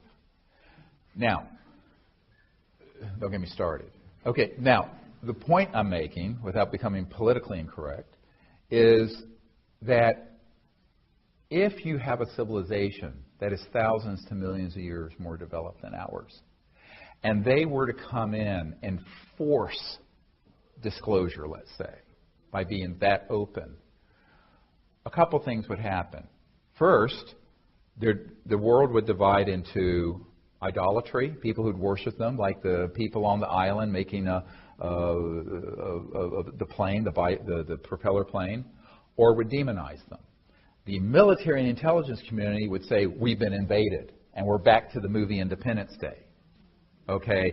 And it would galvanize the fear to justify unifying the world, as Ronald Reagan said at the UN, around an extraterrestrial threat. So if I have figured this out with my limited capabilities, I'm quite sure these interstellar civilizations have figured it out. Anything that is that frontal would have blowback that would not be good. So they've let themselves be known in a number of ways. They've tested how humans react to that.